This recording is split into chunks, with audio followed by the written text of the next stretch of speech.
Hey, Robert, could you turn that one on up there, please? Oh, I'm sorry. Oh, Ginger's got it. You good? Okay, good evening, everyone. Welcome to the Village of Altamont ZBA meeting. Exits are right over here, over there, and in the back. It is Tuesday, August 22nd, 2023 at 7 p.m. For the record, both the audio and video portions of this meeting will be recorded. My name is Deborah Hext. I'm the ZBA chair. Would each board member now introduce themselves, starting with Danny, please? Danny Ramirez. Barb Mulfelder. Andrea Witham. Attorney Hyde Clark. James Sullivan. Simon Litton. Robert Freeman. Thank you. Also representing the village tonight, we have Ginger Hanna, our ZBA secretary, and Gary Goss, our building inspector and code enforcer. Just a little note on the agenda item for tonight. Item number 1 was specified as a public hearing. However, the public hearing was closed last month on the CM Fox subdivision. So there will be no opportunity for public comment on that particular item. I'd like to be heard on that issue, if I may. I'm sorry? I'd like to be heard on whether or not there should be a right to be heard on a effective notice if this was going to be a public continuation of the public hearing. May I do so?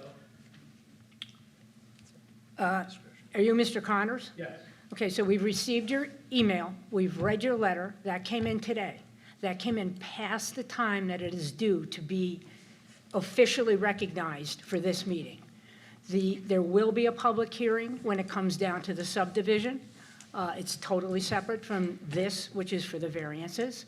So, unfortunately, there's really, at this point, the letter coming in today and the public hearing being closed last month. We have read your letter. A couple of the items on the letter.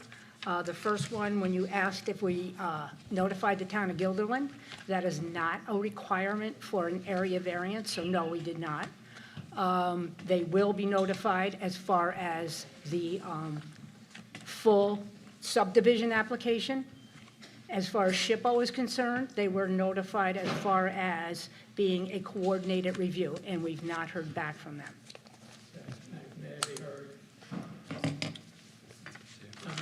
I mean, this. Issue of my right to be heard. I won't get into the merit. My position here is that there were. Just a minute. If we do allow you to speak, it would be up here, but wait a second. So this wasn't the first public hearing. This was open for 2 months. I do believe you had an opportunity to speak during the public hearing. So it's not necessarily an issue of whether or not we've given ample time to allow the public to make a comment. The transcript clearly stated that there was a motion to close the public hearing at the last meeting, and it was closed. So that's my position. It would be up to the chair whether or not to hear any comments, but it has been closed. In the interim, the board submitted draft proposals, which the public hasn't had a chance to comment on. I think it's a good process. It's a process encouraged by DEC and the state that when there's going to be a finding that there be a draft proposed to the public, and the public can give them a chance to comment on that draft so that we can make a fair and full decision of different perspectives. Which draft are you talking about? The draft findings about whether or not there's significant impacts on the environment and support the findings and statement. So you're talking about seeker determination? Yes, that was new. That was since the last meeting. There's been no public opportunity to comment on that, and I understand that's going to be considered tonight. So there should be that opportunity. In addition, what I want to do is present argument. I'm not going to be presenting any new evidence. And the fact that on the agenda to this meeting, the opportunity for a continuation, at least for argument, should be allowed. I wasn't aware, and I'm not sure if it's codified anywhere, that any new materials need to be submitted by a certain time. That was never a part of any. It is on our website? It's part of the meeting procedures that were approved by the board when this board started and from the two previous boards. So it is part of the record that that materials that need to be submitted have to be submitted 2 weeks before the date of the meeting. Okay, I didn't see that, and I've looked through your webpage. I don't think that's on the webpage. I stand corrected. If that's your practice, there should be public notice. There will be an opportunity, again, to speak when the public hearing is noticed for the overall subdivision. But I'd like to speak on the question, the argument on the variances and the approval of the draft finding statements and notice of determination. I think that's consistent with what's required under SECRA, the New York State Environmental Law, and just fairness. Why not give somebody a chance to comment on new information the board has presented since the last hearing? It's not submitting new evidence, it's submitting arguments about why this is heading down a path that isn't considering all the appropriate factors. So I'd like to be heard on that. Didn't we go over what was going to be contained in our draft 2 meetings ago? So at the previous public hearing, that would have been the point to bring those things up? The secret findings are not new. That's based on the Part 2 review that was done during the public hearing. It was started at the June meeting, continued at the July meeting. Seeker itself does not require a public hearing. The public hearing was open for the area variances. This is the first time that the public has seen anything in writing with proposed draft findings. And I'm just saying that the seeker regulations do not require any sort of public hearing on that. Okay. You will have an opportunity to speak at the next public hearing. I'd like to be heard, have an opportunity to be heard on the variance, and there's 3 different variances pending. You've had an opportunity to speak in the past. Do you have anything new to add that you didn't speak to in the past, other than what I've just addressed? Yes, and a lot of it is based on the new material that the ZBA included with the agenda for tonight's meeting. Then we will consider that for the next meeting. We cannot allow a letter that came in today to be part of the public record till the next meeting. So I'd like to hear him speak. Yeah, me too. I was gonna say though, isn't it on the agenda and you were just? it is, but the agenda was incorrect. If you look at the minutes But from, he had no way of knowing that is the point. if he looked, he said he's been reading the minutes and reading everything. If he had read the minutes from the last meeting, it would have stated that the public hearing was closed. Minutes from the last meeting haven't been included. There's a list that are to be approved at this meeting, but they weren't even included in the materials that were posted on your I website. believe the video was up a week after the meeting. Right, but the written minutes weren't, takes a while to go through, it's a lot more efficient and fair. Well, basically, the written minutes are actually as per the video. So the video goes right along with the recording and what's been in the The written motion to close the public hearing was on page 3 of the minutes, so that's fairly, it's not too deep into the meeting to find that out. See, those, you apparently have written minutes that the public doesn't have at this point. What I would suggest to avoid, because this will be an issue that I'll raise, need be just a simple thing. I just want to be heard on new information. If you can't do it tonight, I would postpone discussion of the variance, the lot adjustments, the secret findings of determination until there's a meeting where argument is allowed and the public, including myself, is allowed to be heard. That was what was noted. If you want to come up and have a couple points, you know, you sent in a 7-page email. I don't think that the board wants, you know, we've read it. if you can hit your major points here and your major concerns, we'll give you a couple of minutes, but there are other applicants tonight, there are other public hearings tonight, and you've had 2 months to respond. Okay, I appreciate it. So let's give you 2 minutes to voice your concerns, so please hit the ones that you want to hit. Yeah, I don't think 2 minutes is fair or adequate, but I Well, thank you for this But, opportunity. Mr. Connors, letting you speak at all is beyond fair. We don't have to do that. I respectfully disagree with that. First, thank you all for your service. Could you just state, I know who you are, but could you just state your name and Yes. address? Joseph Connors, 6393 Gun Club Road, property owner adjacent to the proposed subdivision, resident of Guilderland. The village town line crosses through our backyard, so we have property both in the village and in Guilderland. So thank you all for your time and allowing me this opportunity.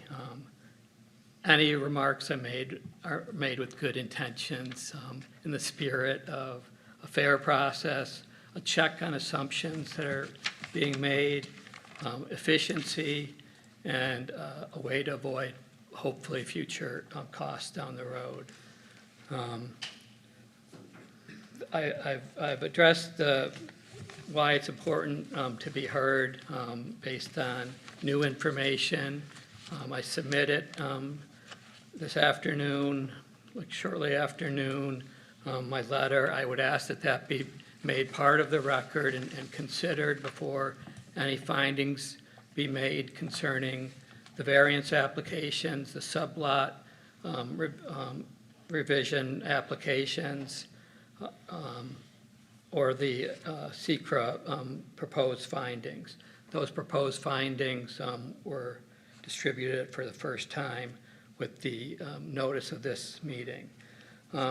My concerns are basically some procedural grounds. I'm not going to read my letter. You have it. I think Guilderland should be involved. I hear you saying they're not required to be involved, but be consistent.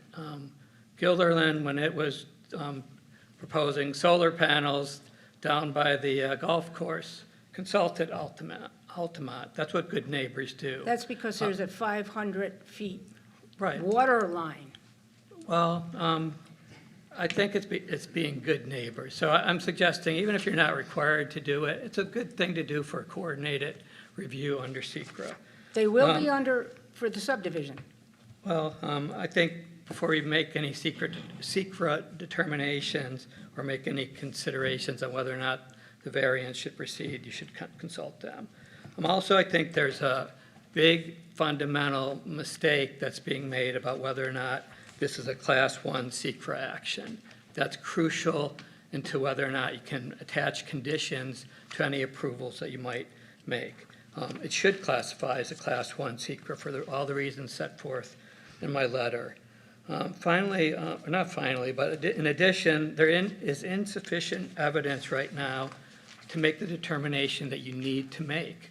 You need to be able to tell the public here the significance, setting, probability, occurrence, duration, irreversibility, geographic scope, magnitude, number of people affected, of all the several environmental impacts outlined in my letter and outlined previously by the public. I invite you to do so today, not just say that you considered all those things, but to show specifically where in the record all those factors are documented. They're not. So there's not enough evidence in the record for you to support negative SECRA determination. I also, again, state that the record that you create for potential review down the road should include written minutes.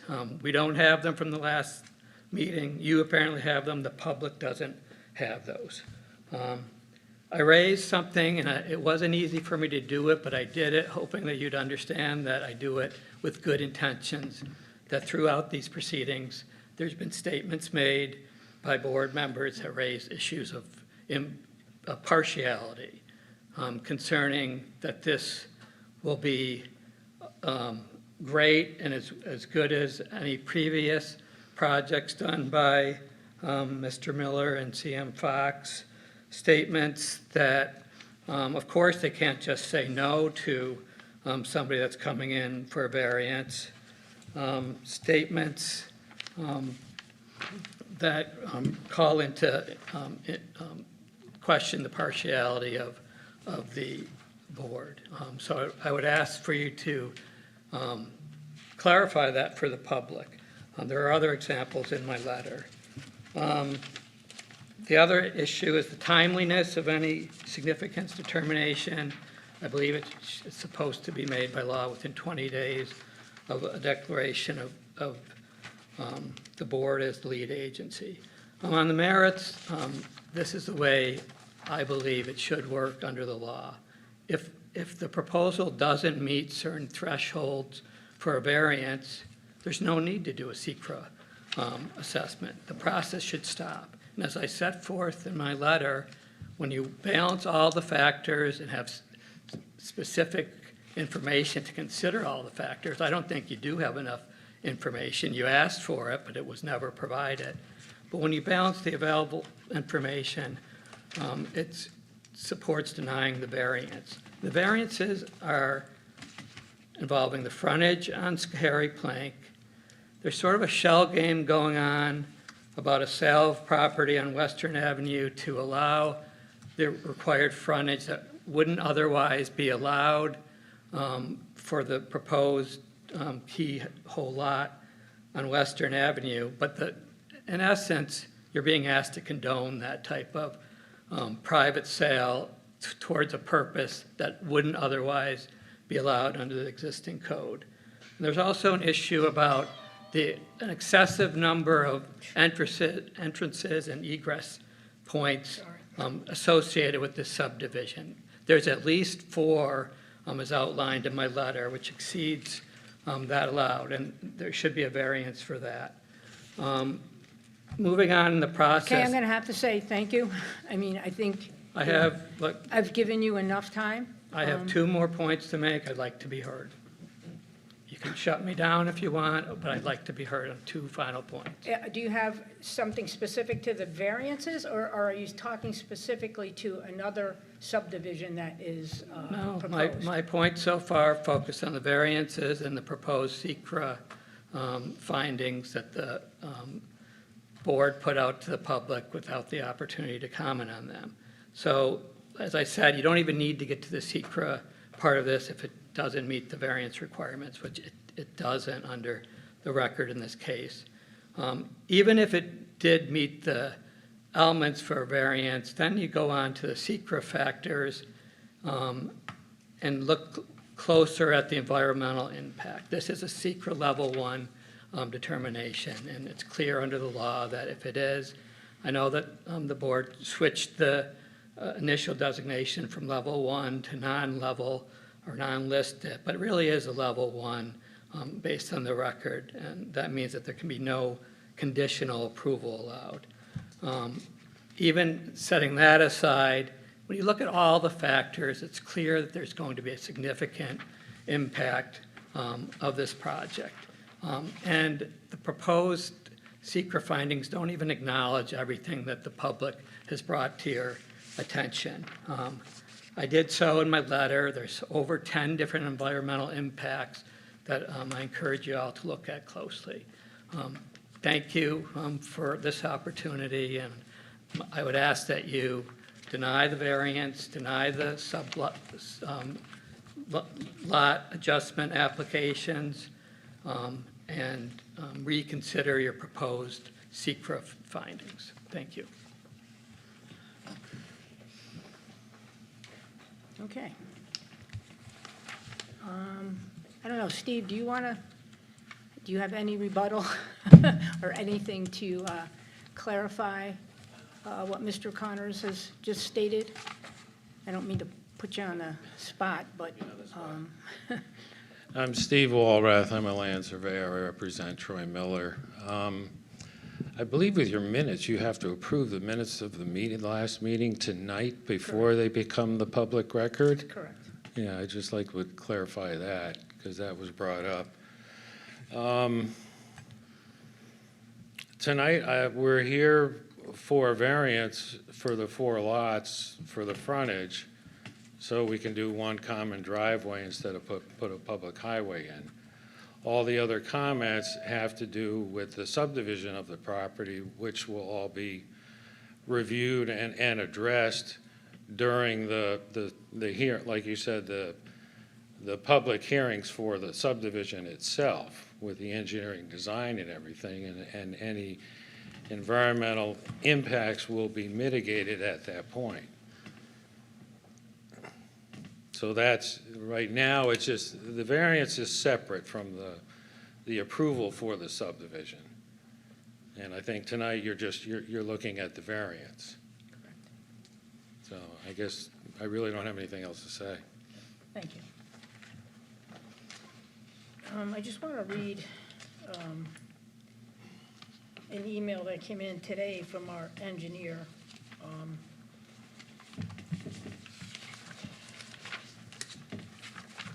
This is from our engineer, from Barton and LeJudas, discussing existing conditions in the right-of-way. Schoharie Plank Road is a dead-end street owned and maintained by the Village of Altamont. The width of the pavement is around 16 feet wide. Design standards of this road are unknown, but serves approximately 9 houses for decades. Current village standards are 22 feet wide, circa 1994 standards, long before West Schoharie Plank Road was paved.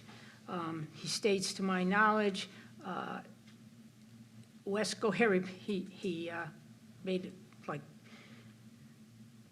I don't know how to explain what he did, but has never had a sidewalk. The ability to locate a walk or trail for pedestrians depends on the width of the right-of-way and desire to keep impervious surfaces further than 100 feet from the adjacent stream per current village code. The street was built closer than that years ago. A trail could be pervious construction, although concrete sidewalks are generally encouraged by village code for new subdivisions. Many properties in the village were developed closer to the streams a long time ago and within 100 feet. Site distance is good, owing to a straight and limited length, again, specific to the variance coming out onto West Schoharie Plank Road.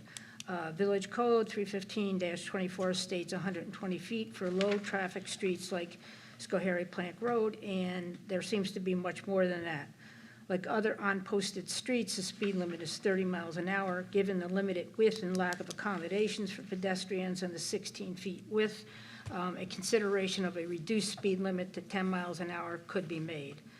The street has been served by village police, fire, and ambulances. So project considerations going forward is traffic volume on West Schoharie Plank can be deemed low based on dead-end nature of the street and 9 houses. The project proposes 4 houses to connect to West Schoharie Plank Road. The increase is not substantial. That would significantly alter level of service at intersection with Western Avenue. The project applicant has appropriately agreed to avoid use of West Schoharie Plank Road during construction to avoid heavy loads and damages. So basically, that's from our engineer, specific to whether or not West Schoharie Plank can handle additional traffic. Paul Miller, our fire chief, have you discussed the ingress and egress for emergency vehicles? Yes, we have. And is it okay? You're okay, Yeah, the width of the driveway he's proposing is very, very adequate. okay. And you have no problem with the street itself getting 2 vehicles in or out of there? You mean Harry Plank? Yeah, Yeah, I mean, if it's his subdivision, we'd be down in there. There's a hydrant located near the subdivision, so it may create some blockage on Harry Plank for the 9 houses.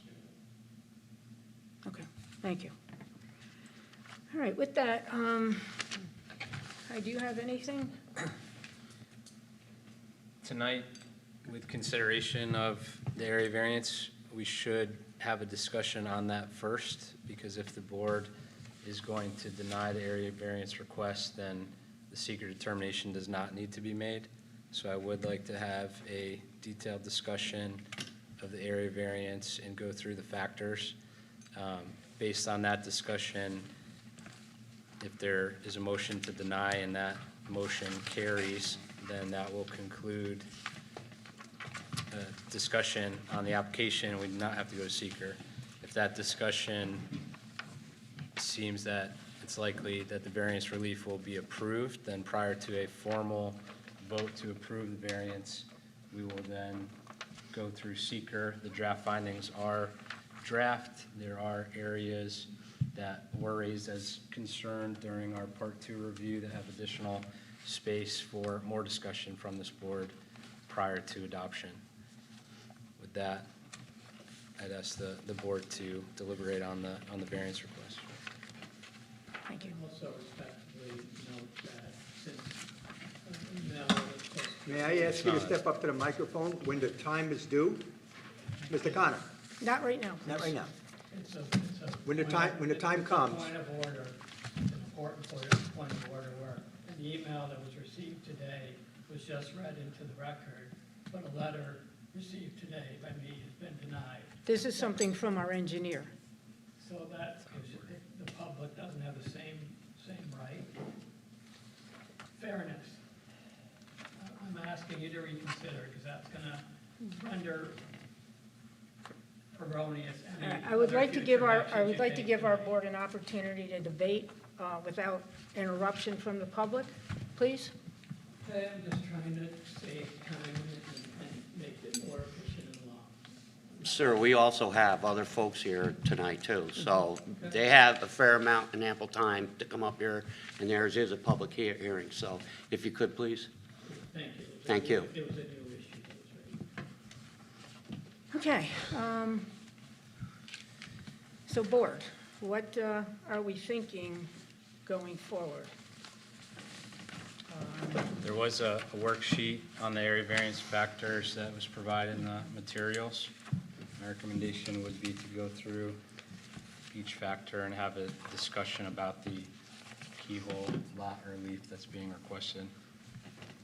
If the chair wants to start with the first factor. Okay, so one, whether undesirable change would be produced in character of of neighborhood or in a detriment to nearby properties.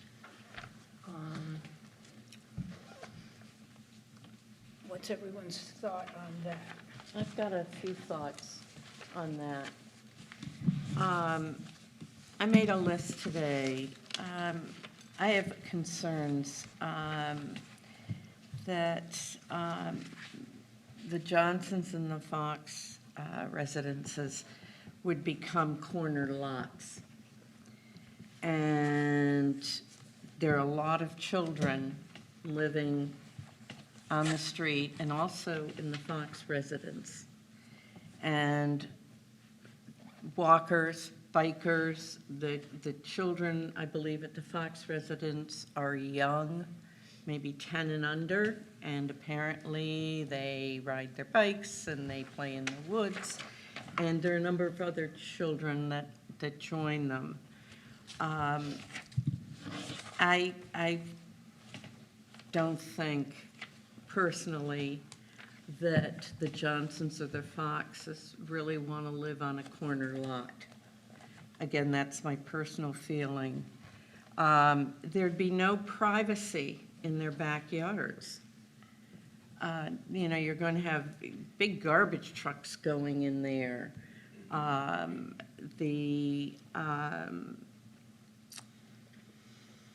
I was concerned about the fire trucks, if, with the two-way traffic, if you're getting fire trucks, ambulances through there. And I think also that these two families especially would be forced to make decisions regarding privacy fences, hedges. That's not fair. I think we really need to consider the effects on these, especially these two neighbors and the children. Thank you, Bob. Simon?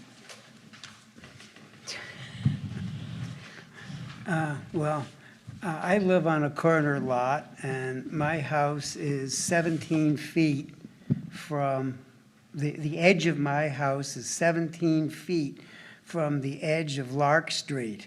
And Lark Street gets an awful lot more traffic than this would. We've had a lot of children on the street, and that hasn't been a problem. But I don't know whether, but what I would like to hear is a little more clarification as to just what it is we're talking about.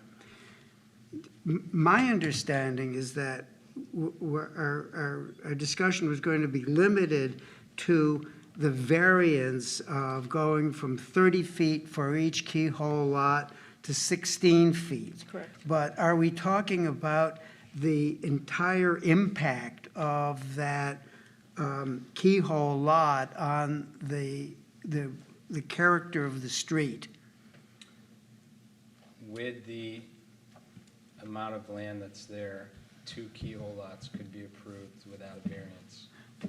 This discussion is whether or not going from 2 to 4 would have an impact based on these questions. So we are looking at the impact of essentially having 4 houses there instead of 2 houses on the character of this neighborhood. Correct.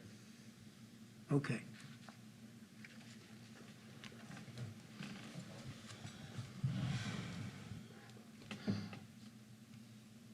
Anyone else? A lot of the concerns that we've heard and that some of us have brought up seem more to do with the subdivision and not to do at all with the variance. And the concerns that I've heard can all be mitigated later in the process. So that's where I'm thinking right now.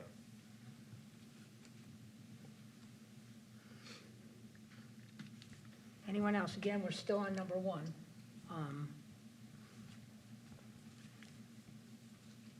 A couple of other points that I'd like to make is looking at the diagrams. The driveways are very, very close, especially the edge of the driveways to the Fox residence. And it looks like 5 feet. I don't know if that's correct or not. Very, very close. And, you know, with the plowing coming through, are they going to be going on those 2 residences' property? Will the snow be put in on the bridge into the creek? Again, I feel there's probably going to be some damage to the Fox and the Johnsons' residence with garbage trucks, big vehicles going in and out. But I think the point is, respectfully, that those potentials would still exist if it was only 2 houses. So and that's the focus of our conversation, is whether having 4 houses makes it more of an impact than having 2 houses. I disagree. If it were 2 houses, they would still need to access the common driveway. There would still be trucks. There would still be garbage trucks. As it stands now, there's still garbage trucks. There's still delivery trucks. Oh, You know, exactly.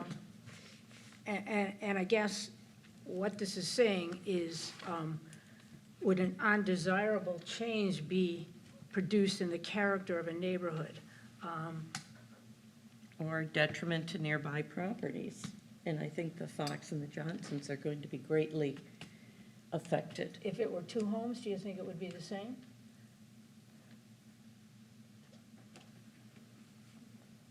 Yeah, I do. Okay. I do. How wide is the road going to be, the pavement? Do we know that? Which pavement? The pavement of the common driveway? I believe it was it 16? I believe, or was it 20? Was it 16 or 20? No, he's gotta do 16, because it's only 4 lots. Is it 20 for New York State Fire Code, Gary? Yes. I've got the regs here. It is 20. Exceptions in the reg- So that's, Sorry, Paul? and that's Just read the 16, exceptions in the regulations. For 1 and 2 family homes, it has to be 16 feet wide. 5. So that's quite a distance You may be free between here to the, between the house and the Okay. road. I mean, one thing that I would say is, kind of playing off of what James said, if the variances go through, we can certainly have some conditions set forth about landscaping. There is a landscape plan. It does include evergreen trees and just regular trees. There's a no-cut zone. At the last meeting, the no-cut zone, I questioned, I said, well, that's kind of good in the winter. In the summer, what's gonna happen in the winter? So if you look at the landscape plan on the big, Right. I think it's, they have trees, they have other trees, but again, we have the right to request specifics from the applicant, just like we did, if you think of Stewart's. But again, this is why we discuss these things. Does anybody have anything else on number 1? Yeah, I mean, so if the street is 16 feet wide, that gives the nearest house, between the house and the street, that gives, I think, 28 feet, which is The side setback you're talking about? between the edge of the house and the street and the pavement. The common That- driveway. That, correct, where there are the garbage trucks or whatever, the delivery trucks. And as I said, my house is 17 feet from Lark Street. And after living there for 43 years, our house has never been damaged by any vehicles going down. There have been a few occasions where large trucks have hit branches, but it doesn't look to me like a safety issue.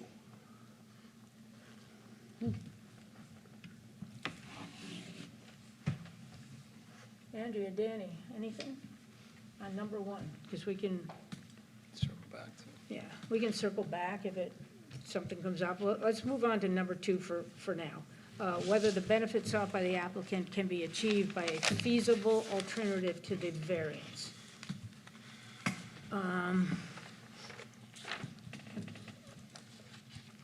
I think we already discussed they could do 2, and then they wouldn't need a variance. I don't know how they feel about that. He had proposed at one point in time, making it a 23-home or something subdivision with everything, a through street then coming onto West Goharry Plank. But again, is there another feasible alternative?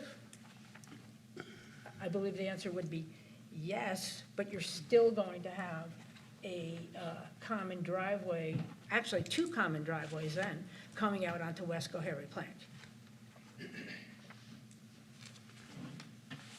Well, would it be considered a common driveway? I'm sorry. No, it That's would- gay. no, you're right. Or a street, a two-way street? Well, it would be 2 driveways coming out onto West Goharry Plank, just like the You mean if driveway. they just did the 2 homes? Correct. And then they wouldn't need a variance, because then they'd have the proper frontage and everything else. They wouldn't need, but you'd still have 2 homes exiting and entering from West Goharry Plank. Okay, the other alternative is, if they goes with the R20, standardized ruling for that property, It could be a two-way street that comes in through Harry Plank Road and exits out Western Avenue and vice versa. And then however many homes, they would propose to build on those properties. So there is an alternative feasibility, but it might impact that lot that's being used for the keyhole lots much more. Okay, so, which would be in my point, on that particular one, would be definitely a detriment to that street, which, not that we're crossing that yet, that street would have to be rebuilt. Would not handle that traffic. I don't think so. So feasible, you're saying it would be a through street then, so anybody from Western Avenue going through could exit onto West Harry Plank and vice versa? Or anybody in that development whatsoever, yeah. Or anybody, really? Yeah. A cut through. So that, is that feasible, I guess? I'm just putting out that there's another feasibility. Yep. Okay, is it better? I don't think so. Okay, going back, and I was putting thought to it, the character of the neighborhood or detriment to the properties, on the first one. Could be a detriment with the, I wouldn't call it traffic, there's, additional vehicles, but I'm not personally in favor of that much of a variance. Okay, it's a considerable amount for 4 keyhole lots for each and every one for those driveways. I know that the old print, that might be even on the website, shows a 12-foot driveway, but we have spoken to that, Yes. that would have to be 20 feet per se. 16, yeah. I know that there was comment mentioned about other properties, but it was verbally quoted that there's going to be a berm behind these homes, and they would be, certain trees or not cuttings or additions put on there, which can be part of the variance as well. I know it might add cost to the development as may be, but those are options that are on there. So I see a little detriment, I don't see a change in the character of the neighborhood because it's an R20, zone. It could have more homes or less homes. But again, answering number 2, there is an alternative. Yes. I agree. Anyone else on number 2? Danny, you already stated number 3, the variance is substantial. However, I'm not sure, I guess I keep going back to the feasibility of the alternative. Would be if they decided to do a 2-house subdivision, a 2-house lot there, they wouldn't need a variance. But you would have 2 separate driveways coming out onto West Harry Plank. So I don't know how that is better, but it might be. But it might not be. It's hard to say. We don't have a crystal ball. What's everyone's thought on 3? I didn't see it as substantial. Again, focusing on whether 2 houses were going there to, if the variance is granted, having 4, I didn't see that as a substantial change. I know Simon was referring to what's in the code for the frontage. I don't know where that number came from, how it was decided, but it doesn't seem substantial to have 4 houses exit through 1 driveway.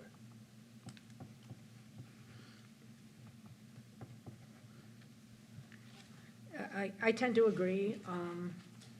Again, we can, set conditions, we could have them, we maybe could put signage up, watch for pedestrians. I know there's been a concern about, that's where people come off the footbridge. Maybe we could ask for like a bollard there or something, so no one could possibly go through there.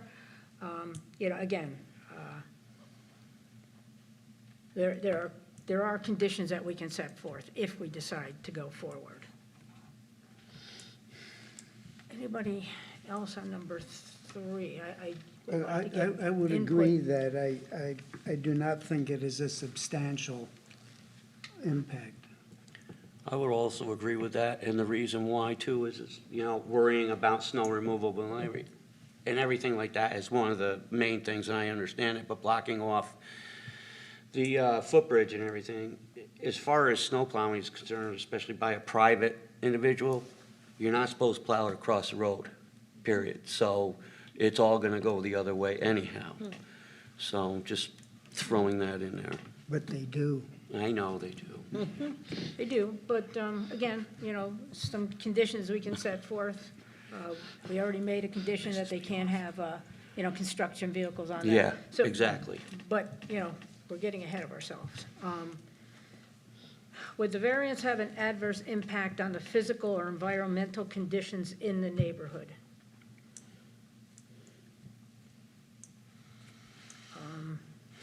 Yes. Potentially, we could. Would 2 homes have less of a potential? I keep going back to the 2 homes and seeing 2 driveways, which means there's 2 entrances and exits where people would have to be aware that someone's coming out of their driveway. I also feel like with the keyhole lots, people are more likely to be driving straight out and not backing out like you would back out of a driveway potentially, so True. slightly less dangerous. I feel that the driveways should be on Western Avenue. I don't think there should be driveways into the keyhole. I think it can be done without disturbing the neighborhood, the 2, especially the 2 residences. So, anybody else on number 4? Would the variance have an adverse impact on physical or environmental conditions in the neighborhood? One house could have that. So I'm not quite sure if we can answer that yes, because one house could have it. They did just build another house on that road by a private builder. I don't know if that's impacted But anything. the access is not, I believe, It's on West Cohering Place. is it? Yes. Okay, so it looks, okay. Yep. Anybody else on that one? For number 4, I just keep going back to if it was 2 versus 4, I don't see a big difference on the potential impacts. Looking at the property as it exists now, it's where that common driveway would go is fairly overgrown. It really is just woods and down trees and vines and everything else. We could require that be maintained and really could potentially add to the 2 homes on either side. You are impacted by what's around you. If you have a neighbor that lets their lawn grow and, never does anything, it's going to impact your home as well. So if that area was cleaned up and beautified and made to look like, like one of our gardens in the village, it could have a positive impact as well. That's just my opinion. I'm just kind of playing devil's advocate here. Who would maintain it? The homeowners, we would require that. Well, we can do it. I hear you, Barb. I truly do. Okay, number 5, whether the alleged difficulty was self-created.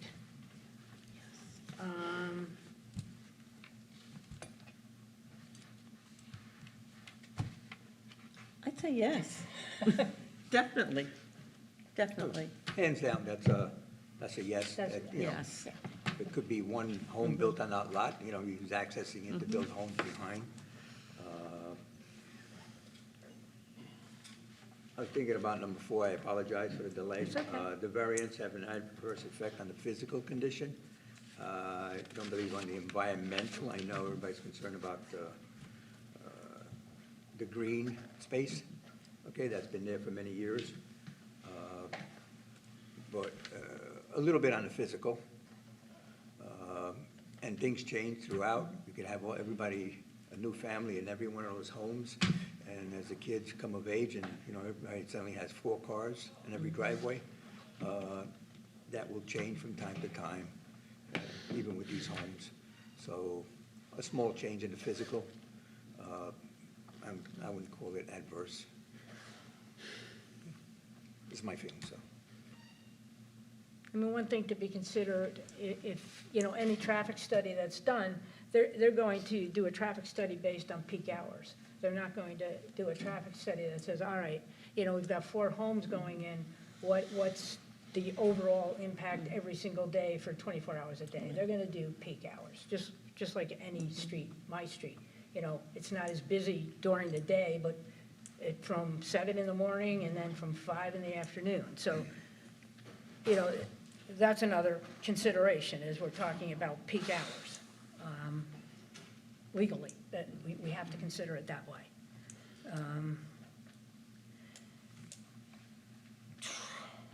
Does anybody want to circle back to anything else?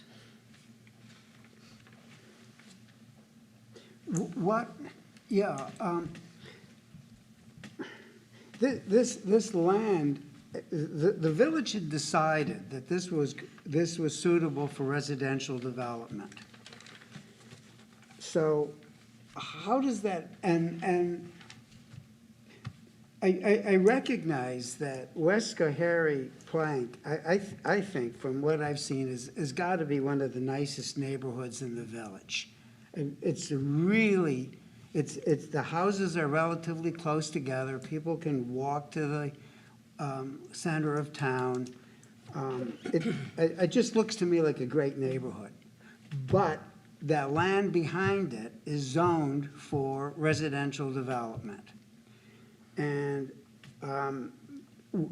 were that to take place, were that development to take place, I think it's inevitable that there would be a degradation of life for the people on that street.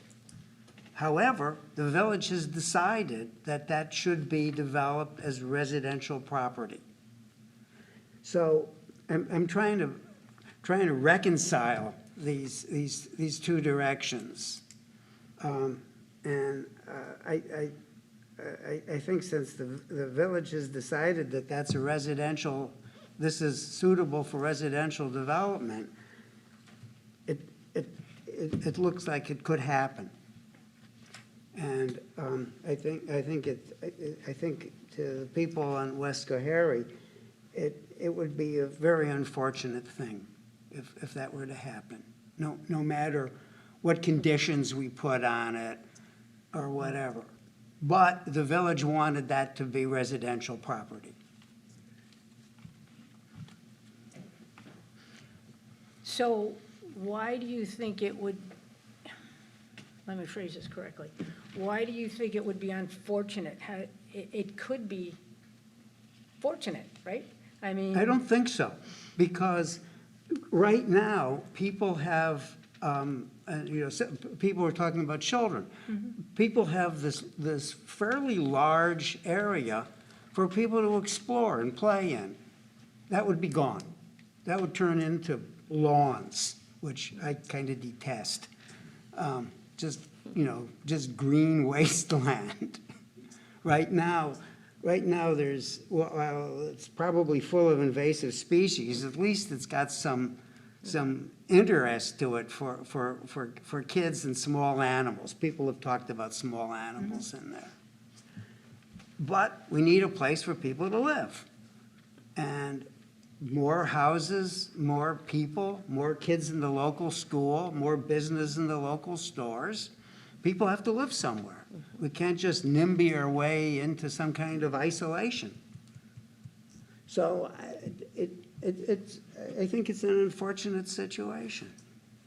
It's certainly a difficult situation. It's a difficult situation, and I have a great deal of sympathy for the people who live in West Schoharie and see this threat to their neighborhood.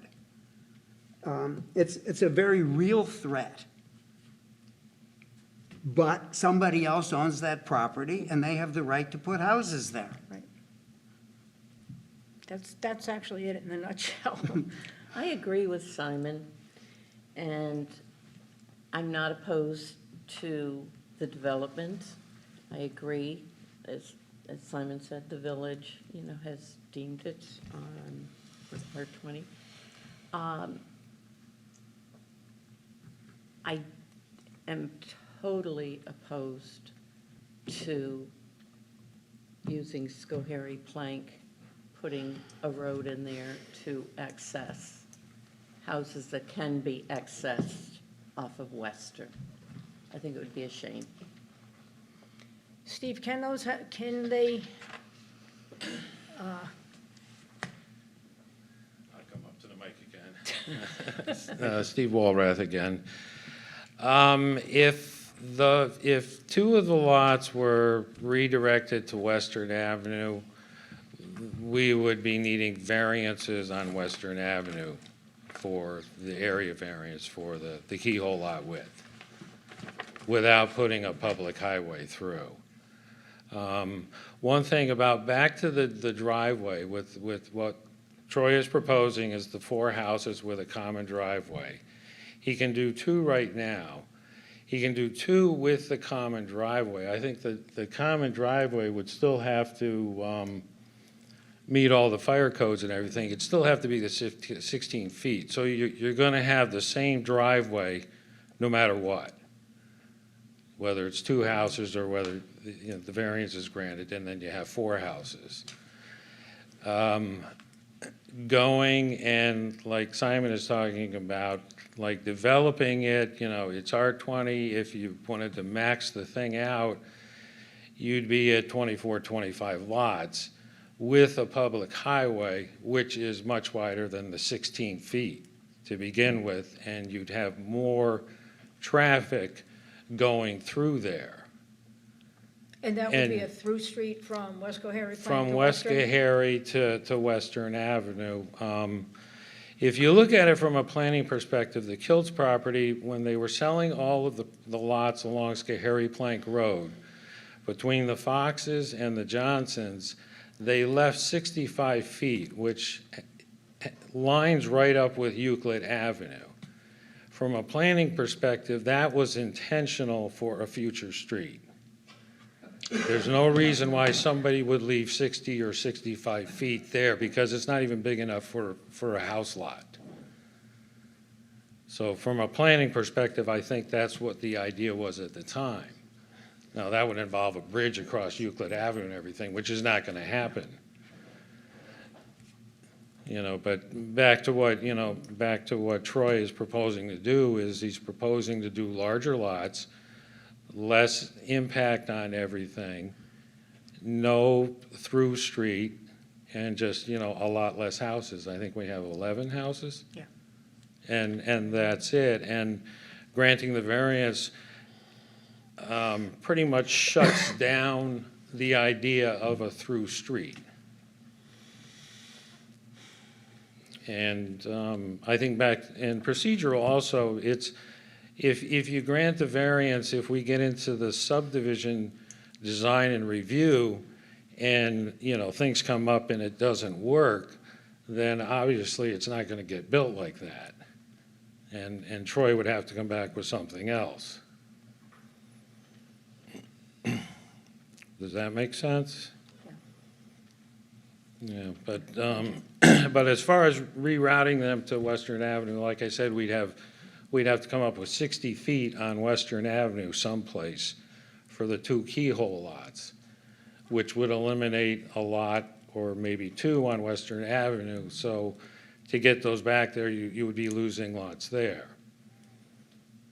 And they'd be very long driveways going in also. So I think, from Troy's perspective, and mine too, I think this is the least amount of impact for the entire property to be developed. I think it's more financial. I think Troy owns a building or 2 on Western. Am I correct? I think. A homer? You mean a home? A home. He owns one, I know Yeah, of. and I think, again, we all are concerned about our finances, but I think it's financial. He doesn't want to pay to put in a public road. This is a shortcut, and I don't think it's, again, I firmly oppose it. I think it can be done. I think, again, it's self-created. I don't think it's a shortcut on his part. He tends to try to have minimal impact on things, and the financial part is if he has to build a road to village specs, that necessitates the creation of more lots to pay for it. Well, That's the catch-22 in it. If you put a public highway in, you need more houses to pay for that. If you eliminate the public highway, you build less houses. well, didn't he say something about building 23 instead or something? Could be 24. Yeah. But then you get into, do we have enough water for 24? I don't know that DPW wants Yeah. to take over another road. Yeah, I think last September, October, we talked about that, and the village was not keen on having a new public highway. Okay. Well, we'll see. Thank you, Steve. Yes. All right, I think I kind of want to get everybody's opinion here. Barb's certainly given her opinion. I don't specifically mean a vote.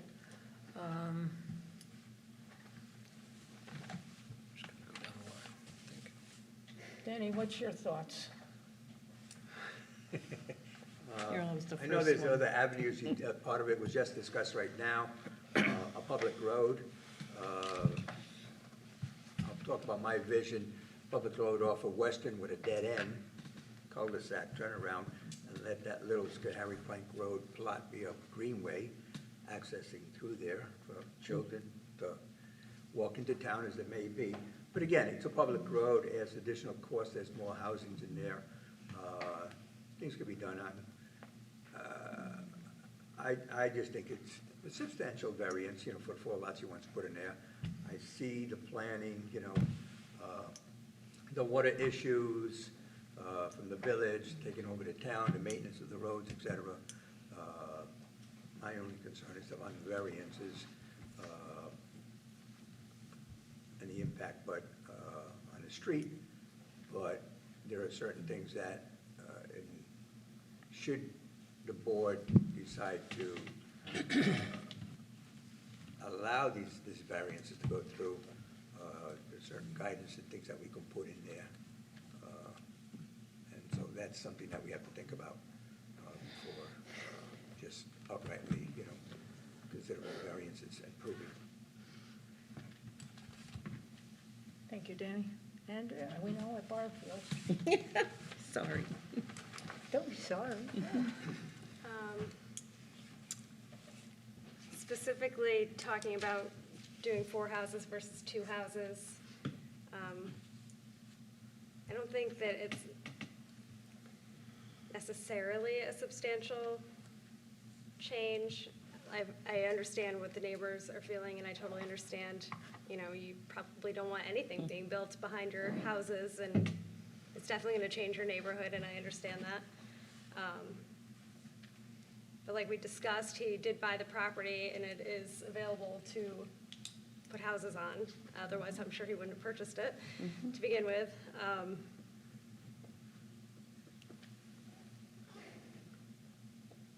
Yeah, I agree, doing what we can to mitigate the impact to, to the neighbors. But again, if he did two houses, the driveway is gonna look the same going between the two houses, whether there's 2 or 4 houses, so, I'm kinda. I like the greenway. Leaning towards, potentially approving the variances.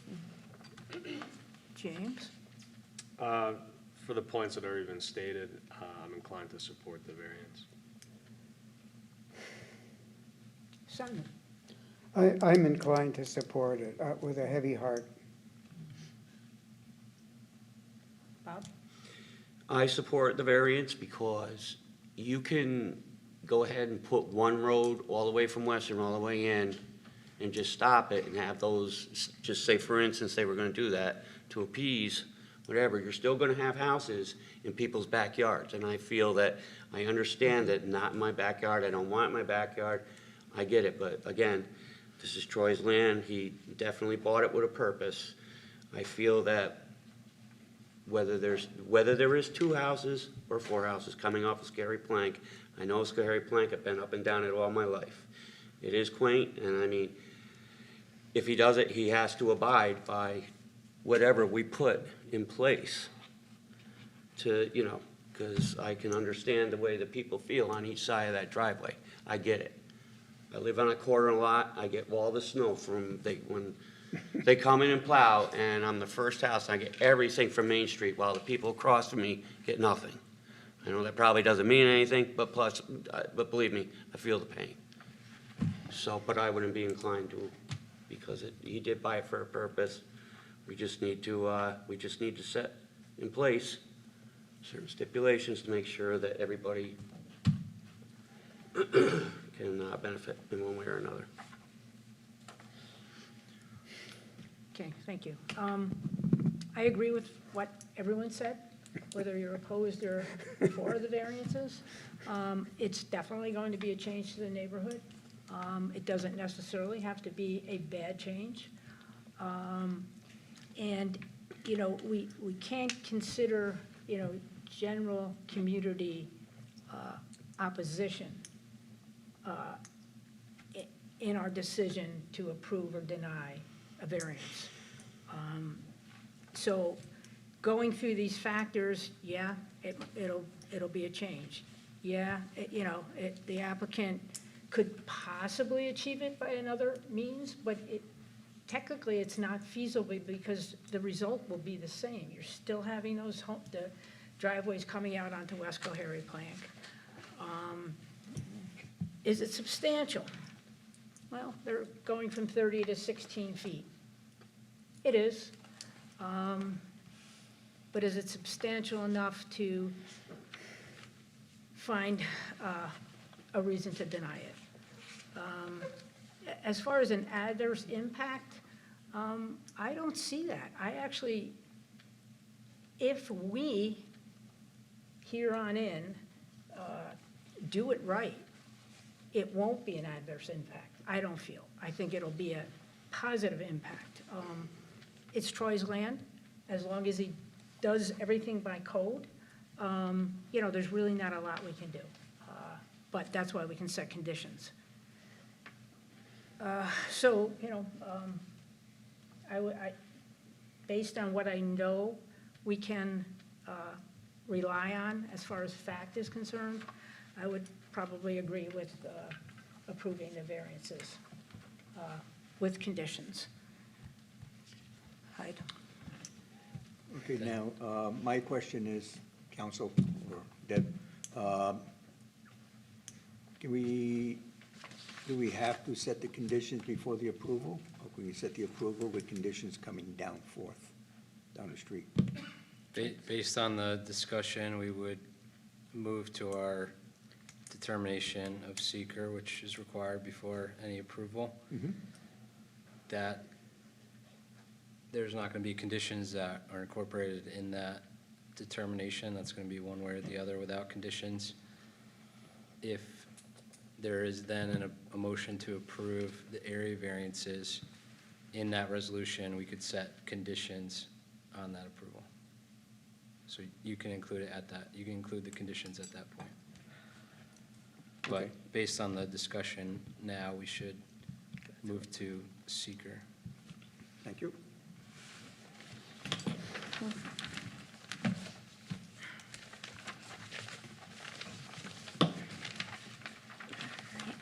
Where is it?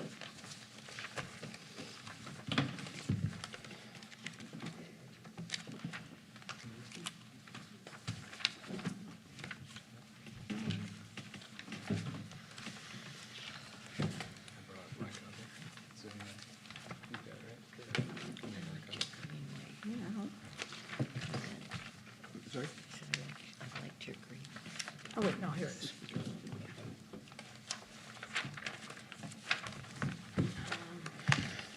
As I stated at the start of the meeting, the draft seeker findings that were provided were based on review of Part 1 of the full environmental assessment form that was provided by the applicant, in addition to this board going through Part 2, which we answered every question during the June and July planning board meetings.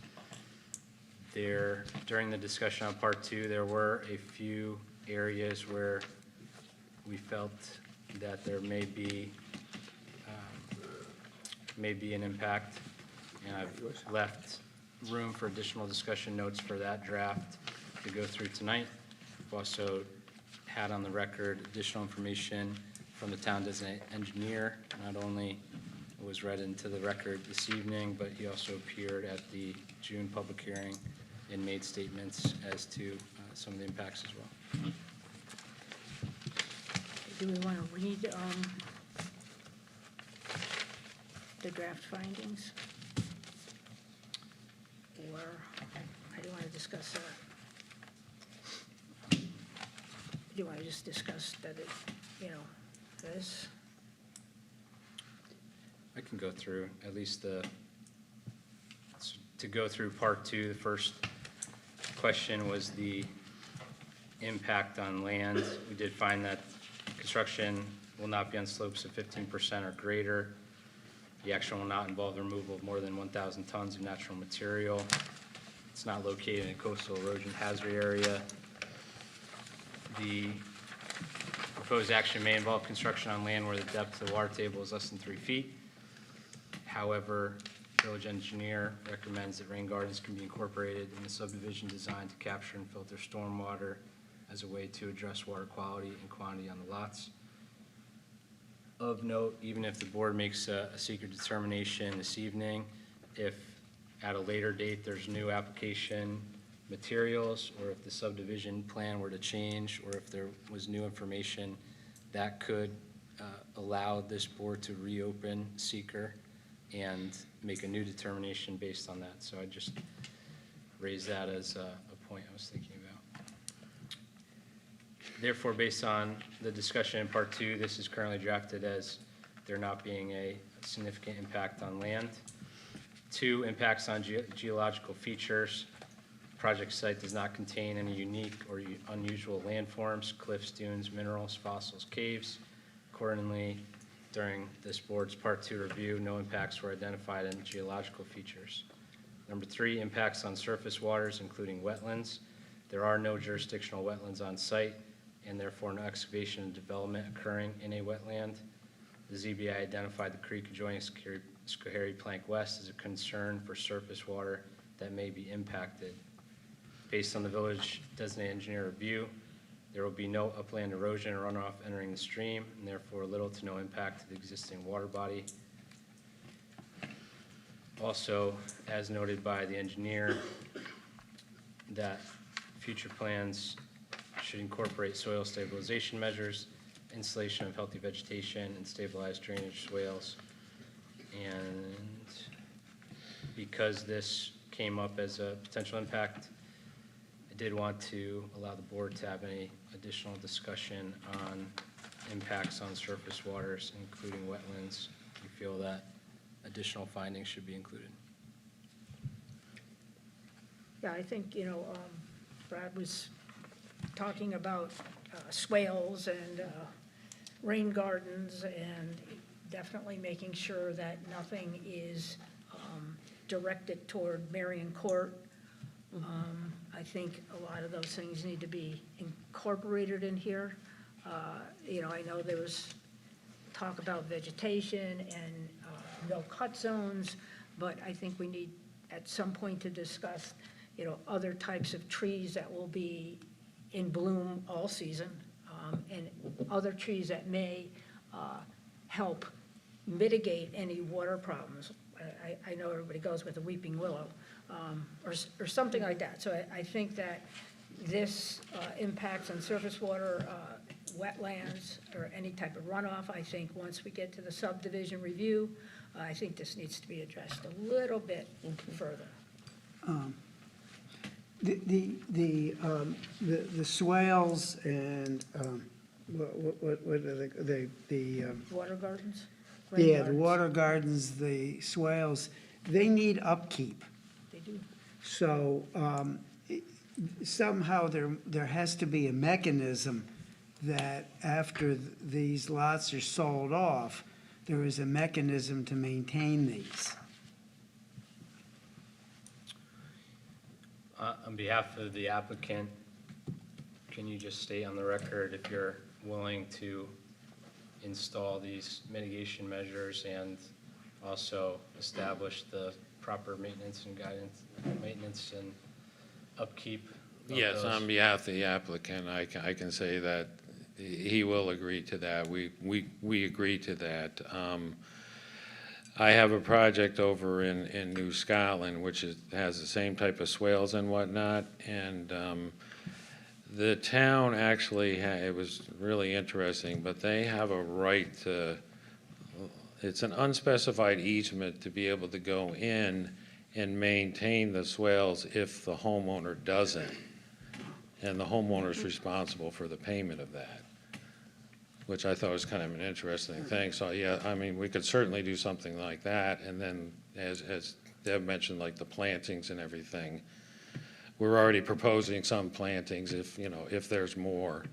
So that's Yeah. even if it's not like a public road or anything of that nature, it's still if it's a private. Even They with do the that, private okay. road, yeah, we Yeah. have a landscape Gotcha. plan where we're showing plantings along all the properties along Schoharie Plank Mm-hmm. Road. And then coming off of Schoharie Plank Road, we could certainly do something there too, where the common driveway would come out. Good. Because I still like the common driveway because it keeps it as narrow as possible, as opposed to, like a village highway or something. And that gives it more to, leave the buffer on the sides of the driveway and just, less impact on the houses on the sides. But yes, as far as all of the mitigation and the runoff, the rain gardens, the vegetative swales, I've talked with Brad about that and with Troy, and we're fine with that. That's the direction we're going with the design. And just to the board, if for some reason the application were to not include those things and they're based on that, you could reopen and find that there was an impact based on new information. But as it's before you today, that's to be included in the final design. I'm sorry, we couldn't hear down here. Sorry, Sorry. got to decide which way to turn. So as the information before us today is that will be included in the final subdivision plan. To the extent that it's not included, that would be new information that this would allow this board to reopen the secret process based on that new information and find that there is an impact. Okay, thank you. Yes, and I'm glad you brought that up because I think the public needs to be aware of that the board can reopen seeker if things come up. Based on new information. Based on new information, yes. So I'm well aware of that, so I think it's good. Number 4, impact on groundwater. Project site will be served by an extension of municipal water and supply and sewer infrastructure. Based upon review by village officials and what's been in the record at previous meetings, the village has capacity in its municipal water and sewer system to serve the proposed project. Therefore, the project will not result in significant adverse impact to groundwater. Impacts on flooding. Lead agency finds that the proposed action may result in development on lands subject to flooding. The proposed action may result in development within or close to the 100-year floodplain, including portion of the driveway access from Scary Plank Road West. Therefore, impacts on flooding are considered moderate to large, but according to the village designated engineer, can be mitigated through proper grading and incorporation of stormwater management features in the subdivision design, including installation of culverts where necessary to maintain natural drainage patterns. Since this was an issue in a number of the public comments and during the board's Part 2 review, I did leave additional space for comments and notes this evening to include. Well, I think one thing we could include is, Steve's idea of maintaining the rain gardens and the swales, and if that's not done by the homeowner, then the village will do that at the cost, and I don't know how we would determine the cost of what homeowner, or, would it be the applicant, and how would that be done? I know, like, if they don't maintain their property right now, we take it out on their taxes, so. The drainage swales and the rain gardens, each lot will have their own. Okay. So there won't be like a common area, so it's like you've got 4 or 5 people bickering about who's gonna pay the bill, and I'm not going to. Okay. So they would all be on the individual lots. In terms of, Chair, what you stated, that would be more of a condition and approval, not necessarily in the secret findings. Correct. Yeah. So we're not. Yeah, no, include it not here. necessarily the secret findings, right, yep. Sorry. Anybody else on impacts on flooding that would like to have incorporated in the finding statement?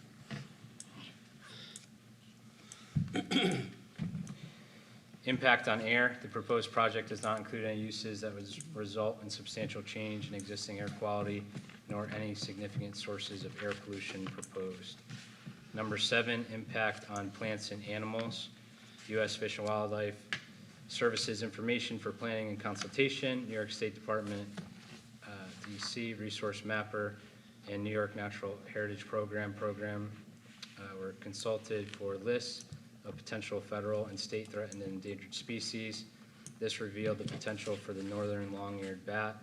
The applicant has confirmed it will limit any tree cutting to the NLEB hibernation period, November 1st through March 31st, to avoid any incidental take of that species.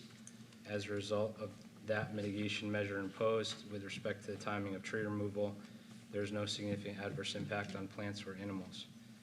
Impacts on agricultural resources. There are no prime agricultural soils located on the project site. You might want to amend that. There is no significant adverse impact on protected plants or animals. I will add on any potential federal and state Okay. threatened and endangered species. That work? Right. Yep.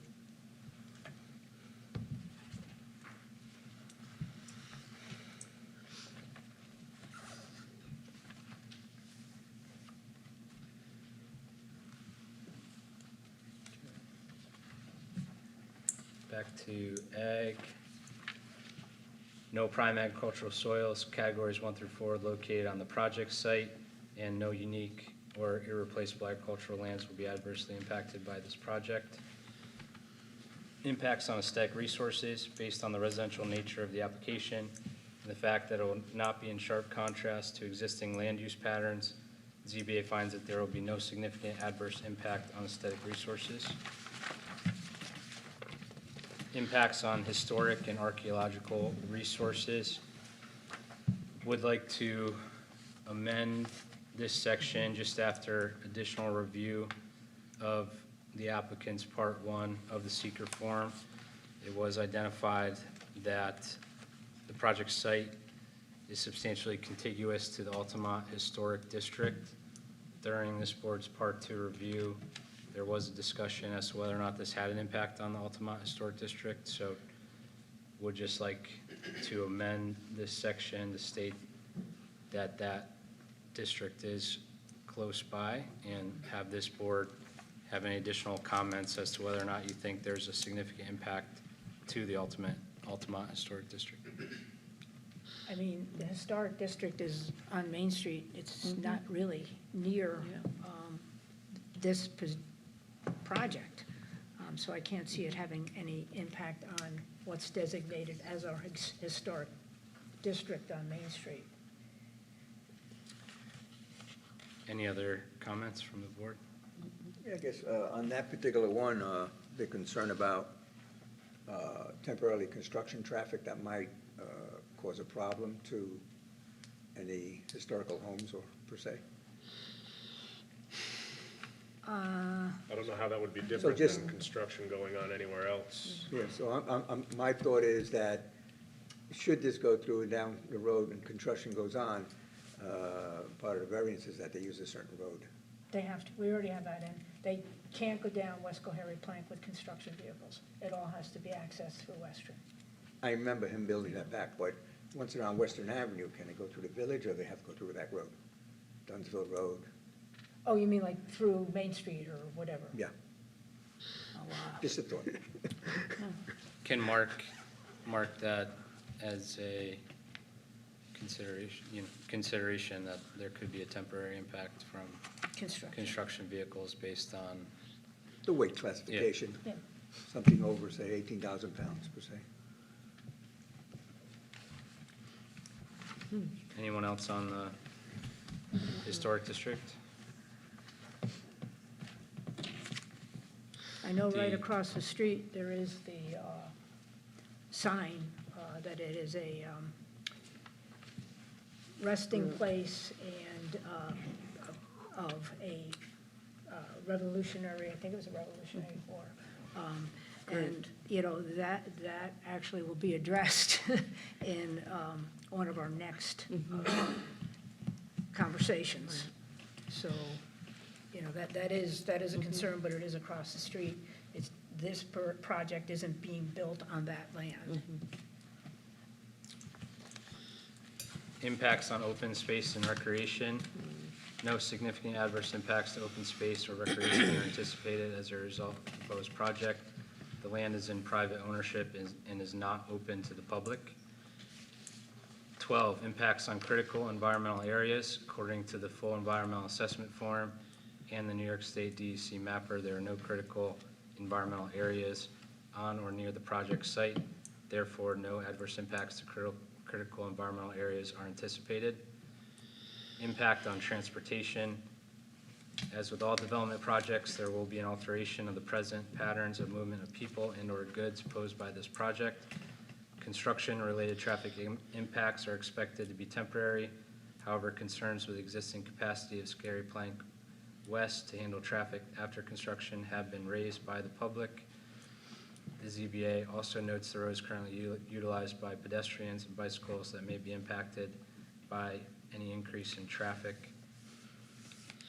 In additional discussion notes, we will incorporate the findings of the engineer that were read at the start of the meeting.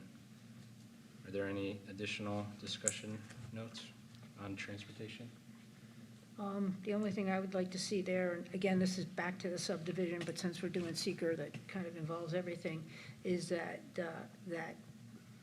egress, the driveway from the four homes to West Cohary Plank has some type of signage on it that they're entering a pedestrian zone and to, you know, slow pedestrians or something. Hopefully they would realize that, but, you know, That's a good idea. when people are in a hurry, you never know. So I would like to see some kind of signage at that driveway, and whatever mitigation can be made to slow anyone down from coming from that driveway.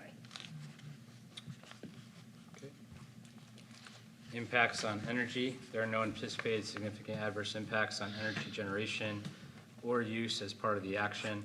While development of the project will require the use of energy and fuel during construction and residence of the homes, nothing in the proposed development contemplates a major change in the use or type of energy that is already present and utilized in the community.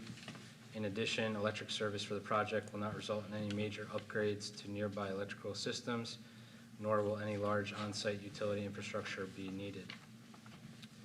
Number 15, impacts on noise, odor, and light.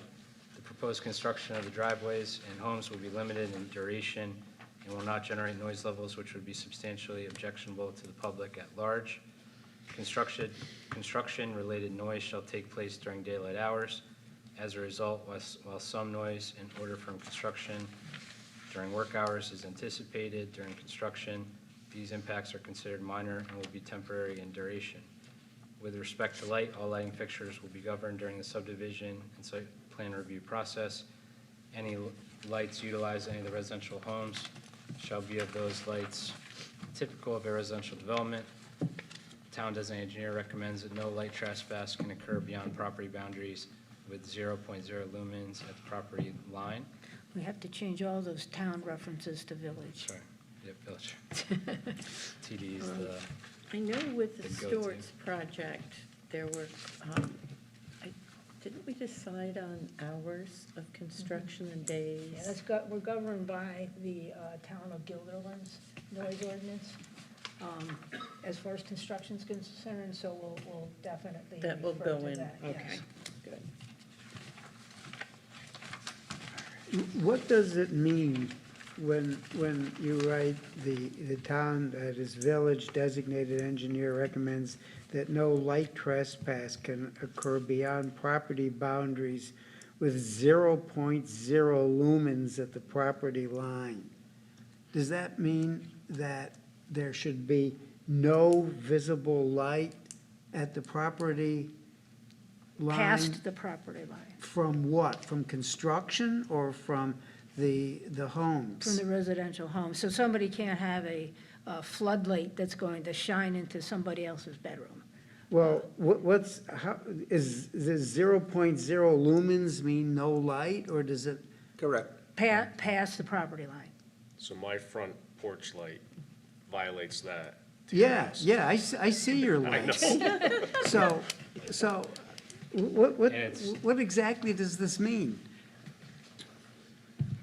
it came up in his review, and it could be a condition that's imposed later on during the subdivision Yeah, approval I process. think that was brought up based on the existing homes. So in other words, they have just a field back there. These homes are going to be built. We don't want, somebody to have, 3 or 4 floodlights flooding their backyard that's going to shine into an existing home's property.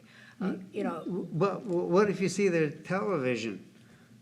The 0.0 lumens means that there is no light coming from the subdivision across the property line. It's measurable light, Measurable light. so that you Okay. would have an instrument that measures the Oh, okay. intensity, lumens. So we right? can measure light at very low intensities. Yes, okay? So, I think. But I think that we television should- you're talking about, coming out the window, you won't measure it. I'm sorry, what? That television you were talking about, the lighting, you go 20 feet out to the property line, you won't measure it. You won't be able to measure that TV from 20 feet from the property. Well, it depends on what instrument you use. I think we should strike this from the findings, and if Yes. the ZBA would like to Okay. make this a requirement, we can bring it back up at a later date. With respect to odor, only residential traffic will be generated, and there are no other sources of odors at the project. Based on the above, there are no anticipated significant adverse impacts on noise, odor, and light as a result of the proposed action. 16, impact on human health. Although the ZBA found that there could be an impact on human health, during Part 2 review, the ZBA found all questions to be of no or small impact may occur. Consistency with community plans. The lead agency finds the proposed residential nature of the project is consistent with the village zoning law and long-term plan for development of the community and will not result in a significant permanent population increase. However, the applicant will require a variance to construct 4 keyhole lots with frontage on Schoharie Plank West, and this by nature may be considered inconsistent with the village zoning law. Regardless, significant adverse impacts to the community's adopted land use plans is not anticipated due to mitigation that has been incorporated in the project design, including use of a single shared driveway and vegetative buffers. Number 18, consistency with community character. No significant adverse impacts to community character are expected as a result of the proposed action. The character of the surrounding neighborhood is set by a mix of agricultural and residential, and the proposed subdivision will have no or small impact on the existing character. 19, impact on public services. There are no anticipated significant adverse impacts on public services as a result of the action. Other factors and considerations. The ZBA has determined that the construction of the project will not cause a substantial adverse change in existing air quality, ground or surface water quality, or quantity or noise levels. The project does not contain a significant habitat area as described in detail above. The proposed mitigation, no adverse impacts on a threatened or endangered species of animal or plant, or the habitat of such species, or other significant adverse impacts to natural resources have been identified. 3, there are no designated critical environmental areas on or near the premises. As a result, no such impact in the area will occur. 4, as described in detail above, the proposal will not result in the creation of a material conflict with the community's current plans or goals as officially approved or adopted. 5, as noted above and throughout this document, the project will not result in the impairment of the character or quality of important historical, archaeological, architectural, or aesthetic resources, or of an existing community or neighborhood character. 6, there are ample sources of electrical energy for the project and no significant utility upgrades are required. As a result, there is no major change in the use of either the quantity or type of energy. 8, I guess it would be 7. 7, yeah. The proposal changes a now open field to a subdivision, but does not create a negative substantial change in the use or intensity of use of land, including agricultural, open space, or recreational resources, or in its capacity to support existing uses. 8, the proposal does not encourage or attract a large number of people to a place or places. The site is of significant size and is capable of accommodating the project. The lead agency further finds that, as with any development project, the proposed action will create some additional demand for community services, schools, police, and fire. However, this impact is mitigated to a small or moderate impact and rendered de minimis by the following. A, adequate numbers of police, fire, and emergency personnel and modern response vehicles and apparatus presently exist to accommodate the project in the village. B, the project will result in a moderate number of children being introduced into the school district.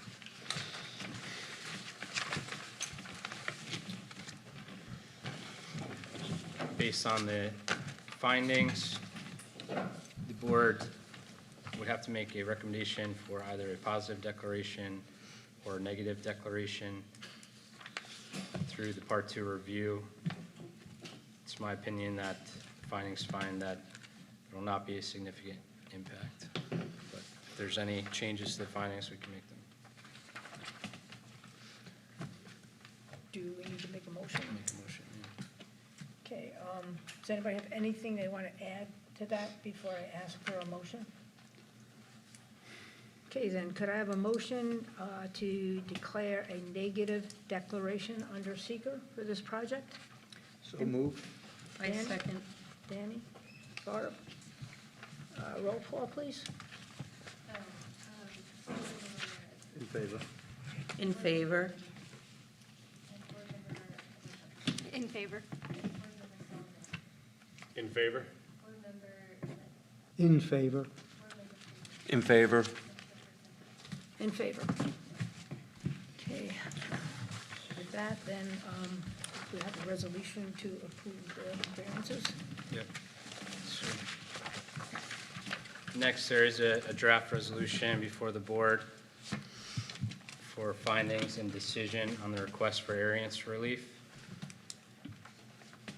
Whereas the zoning board of appeals for the village received an application from CM Fox Living Solutions for an 11-lot subdivision, including area variance relief from the minimum frontage requirement for a keyhole lot. Whereas village law requires the minimum road frontage to be 30 feet for a keyhole lot. Whereas the applicant proposes to have 4 keyhole lots with approximately 16 feet of road frontage each. Whereas the applicant submitted an application on December 13th, 2022, last revised April 2023. Whereas the ZBA has reviewed the application together with additional information submitted by the applicant. Whereas the ZBA duly noticed and held a public hearing on the application on June 28th, 2023, continued on July 25th, 2023, at which time all members of the public wishing to speak were heard. Whereas the ZBA has reviewed and considered all public hearing comments that were received on the application and additional information relevant to the application and applicable standard of review. Now, therefore, be it resolved as follows. The ZBA has considered the standards for an area variance contained in the Village of Altamont zoning law section 355-52 D3B 1 through 5, and hereby adopts the determination and findings annexed hereto. The ZBA does hereby, and I need a motion to either grant or deny the application for variance relief. If the motion is to grant, the board is able to set any conditions or particulars to that approval. Okay, then, could I have a motion to grant the variance relief with conditions that will be set forth after the decision? So moved. James? Second. Simon? Roll call, please. Board Member Rivera, No. opposed. Opposed. Board Member Malcolm, Opposed. Board Member White, In favor. Board Member Sullivan, In favor? Board Member Lippin, In favor. Board Member Freeman, In favor. and Chairperson Hunt. In favor. What were the mitigations that we would like to propose?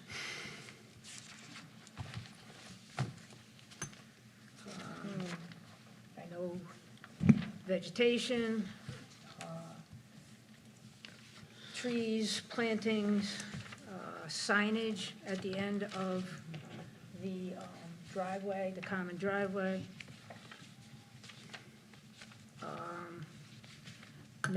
Maintaining the rain gardens or swales.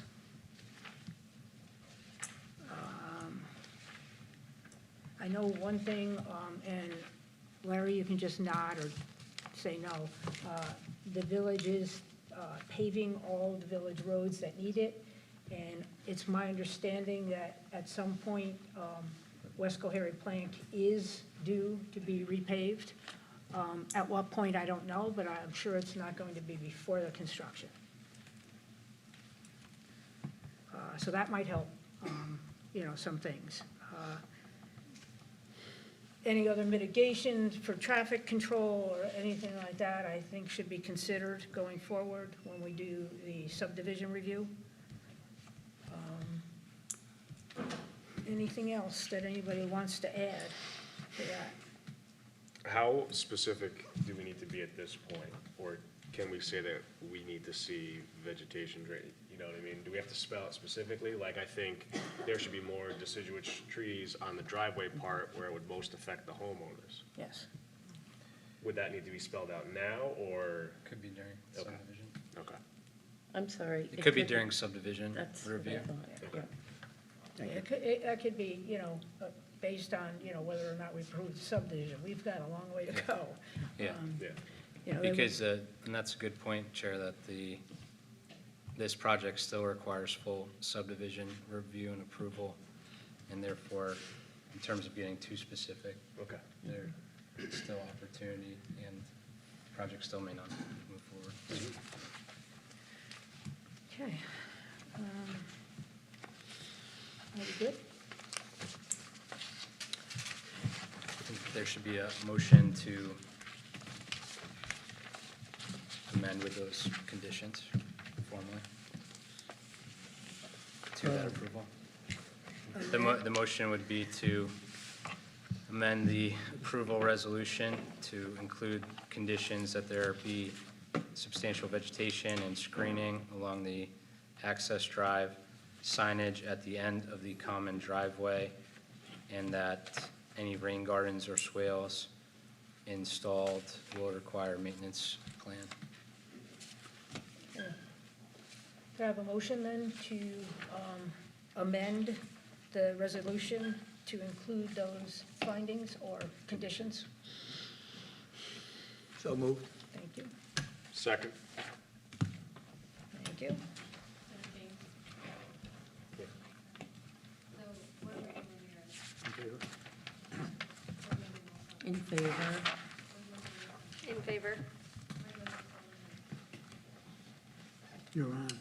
In favor. In favor. In favor. In favor. Okay, thank you. And again, I apologize to those waiting to be heard. But the next item on the agenda is a public hearing on the application by Patty Dope for a minor subdivision at 138 Western Avenue, tax map 37.14.2.5. Could you read the legal notice, please?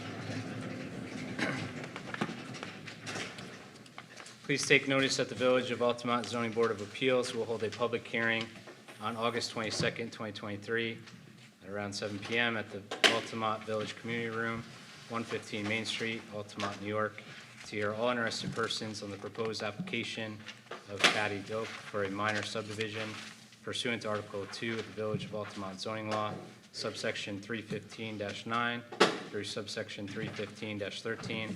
The property zoned R20 is identified as tax map number 37.14.2.5 and is located at 138 Western Avenue in the Village of Altamont. All persons desiring to speak either on behalf of or in opposition to said application shall be heard by either attending the public hearing or by submitting written comments in advance of the public hearing to the ZBA secretary. Copies of the application materials are available for review at the offices of the village clerk located at 115 Main Street during normal business hours and will be available on the website by Friday, August 18th, 2023. Thank you. That opens the public hearing. Steve, you want to give a quick rundown? Sure. I'm Stephen Walrath. I'm a land surveyor.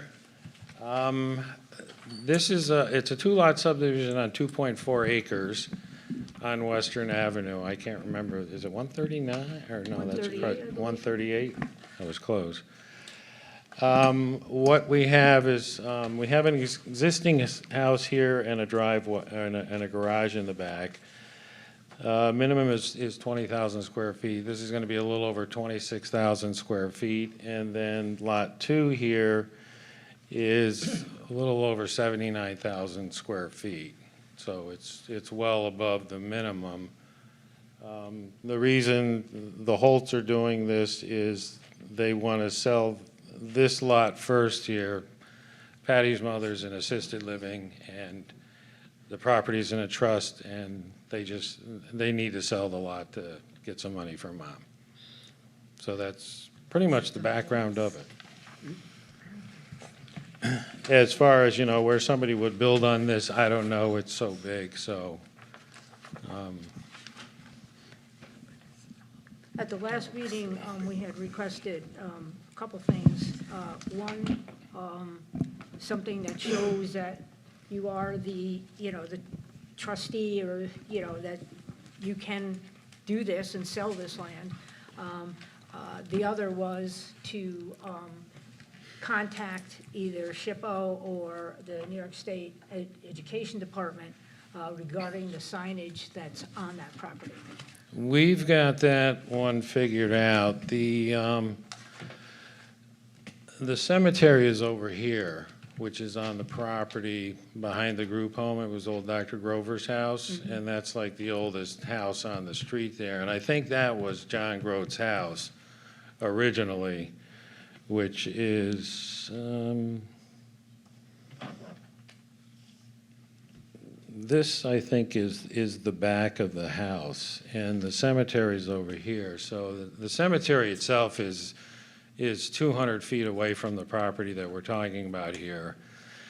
The only reason I could think of why the sign is on Western Avenue is it was just more convenient there for the state to put it there than in front of the group home.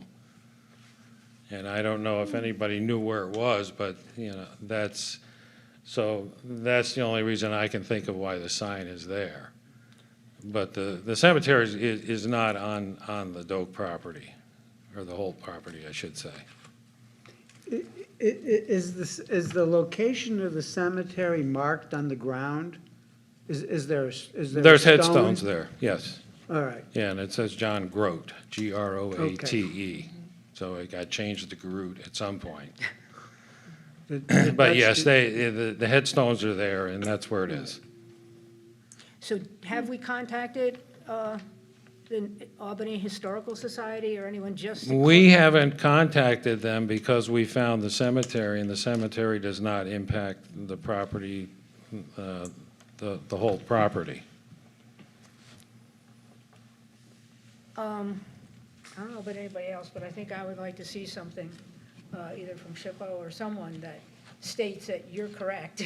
I'm not questioning it, but if we allow 2 homes to be built there and later on somebody comes forward and says, you're building over, you know, a historical site, we have to make sure we're crossing our Ts and dotting our Is.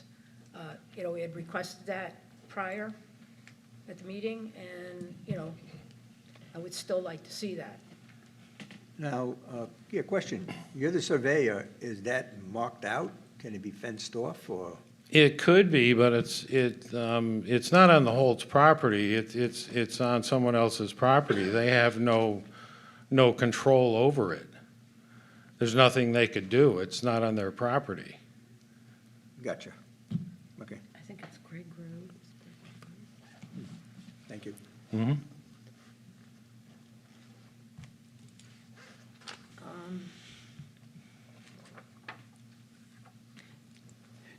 Does that show that it's not on their property on our tax map?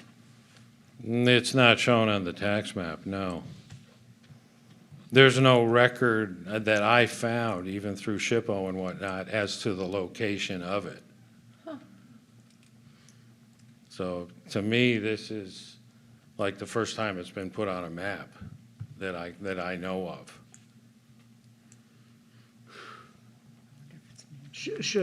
Doesn't the New York State Department of State maintain a list of cemeteries? They do. It is listed. They don't have, you know, like a GIS database saying this is where it is. Oh, They know it's on the old John Groot farm, which was probably, you know, everything here over to Maple Avenue Extension and down to maybe in the Bosenkill. I have no idea how much he owned at the time. But it definitely is over here. The headstones are there, Yeah. so, I mean, it's. And it's accessible from that property? Yeah, it is accessible from here. They're aware of it. I think Roe had talked to them too, and somebody said, yeah, it is back there someplace. And Patty's brother said, someplace over by these 2 pine trees here, and then walk that way about 100, 150 feet. It's over there someplace. And we found it and located it. Would it be okay for me to contact them? Yeah. I think the other option at this point is no land disturbances being proposed. Any approval could be conditioned that there will be no construction until it's confirmed. It's another option. Yeah, well, I mean, this is just a public hearing. We've got to give the public a chance to digress what we're seeing tonight. It's not going to be determined tonight anyway. We'll leave the public hearing open. Yeah, I certainly don't have a problem sending it to SHPO and see what, and Okay. show them where it is. All right, good. Would you do that? Yeah, Thank you, yeah, we Steve. can do that. Okay. I clean up cemeteries if you find it needs it. I'm sure it does. The other question was, do we have any documentation that shows who owns the land and that it's okay to go ahead and, you know, sell it off? We had asked for that last time.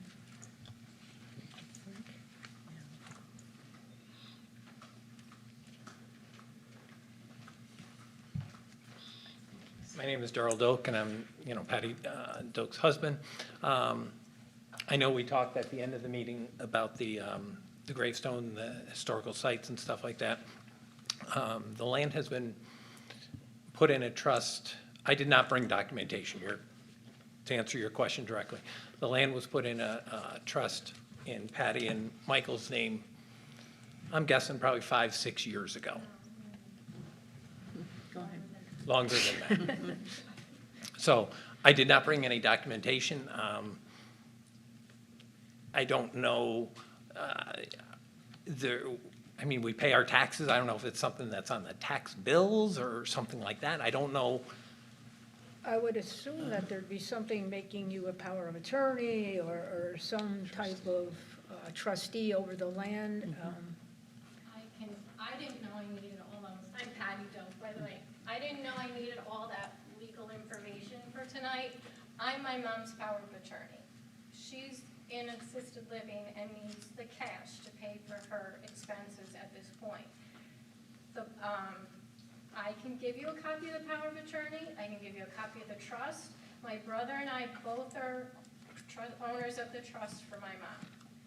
Our lawyer has told us that we should not need to prove we should not need to get it out of the trust to do the subdivision. So I didn't understand that you officially needed copies of a trust or that I'm power of attorney for my mom, with my brother and I both signing the application saying that we're in agreement for the subdivision. And we are just doing this for my mom. I'm trying not to make, I know you have your job to do. I'm looking out for my mom. Of course. And I'm trying to make this a simple process. Yep. We've been caring for her for over a year at home, and I'm just trying. So I'll do whatever you want. I'll drop off whatever papers you need, but you telling me that this little cemetery that's not even on our property is gonna cause issues that I don't think should be mine. It's not my property. I want to subdivide a house, a piece of land, to care for my mom. Just on the trust issue, the documentation is because without the I'll bring a copy agreement, tomorrow. we don't know who the trustees are. Okay. So, I understand, and Yeah. I'm sorry I didn't have that That's with me. okay. That's Has on to me. be on a piece of paper. That's That'll- on me. I thought signing that little application No, was gonna be. That's okay. I mean, like I said, this will be continued to next month, and then we'll make a determination then. I will make sure you This will have be all of that. this has got to go through seeker, right? Because it's an unlisted, oh, no, it's an unlisted action. The other two are type 2s. And Can is I that- just ask one more question? Can you help me understand why the cemetery not being on my property is my problem? Well, to it's not, try to do it's not this? necessarily a problem. It's just when we see that signage, we have to make sure that we're not, that we're not allowing something that either New York State Department of Education or Albany Historical Society is saying, well, you can build there, but, maybe whoever owns that property has to put a fence up so nobody's going. I'm not asking to build. I'm asking to subdivide it for my mother's care. Whoever or whatever happens to that piece of property in the future, that's on whoever purchases or does that. I don't feel that should be my responsibility right now. I don't feel like I'm We asking could make too that much of that. a condition, that whoever buys the property does diligence. yeah, that's just the note I had before, Yeah. since there's no ground disturbance. Okay, yeah, right, all right, agree. we're good. Thank you. I mean, I'm not trying to make your job any harder. I'm just trying to make my job maybe a little easier and 100% understand my responsibility Totally for my agree with you. mom. No, you're right, you're But you need a 100%. copy of the trust. Yes, I will give you the trust, I will give you power of attorney, it'll be wherever it needs to be tomorrow morning. okay. just drop it off at the village office. You'll have it. Thank If I you. had known, I would have brought it tonight. Anybody else, you. the public hearing is still open. Does anybody have anything on this that would like to speak?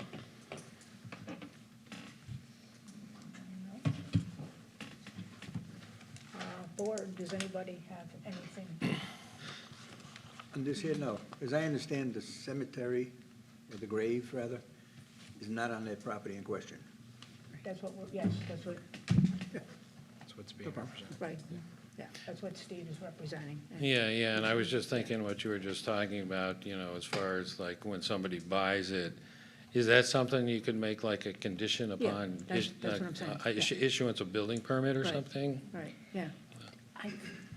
I think, is there any way to find out whose property that is? Like, It may It's, be, is it It's Greg assisted Road? living, Oh, isn't it? Or- It's, let me get this. Wouldn't they, whoever owns It's that the property Center for Disability Services, Inc. owns that land? Owns that land, They're yes. not gonna be taking care of it, right? Mm-hmm.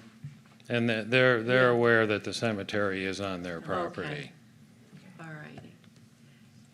And we'll just, like Hyde said, just make that a condition that no disturbance in that area. Right, no disturbance can take place Right, until right. you get something that, That's a good idea.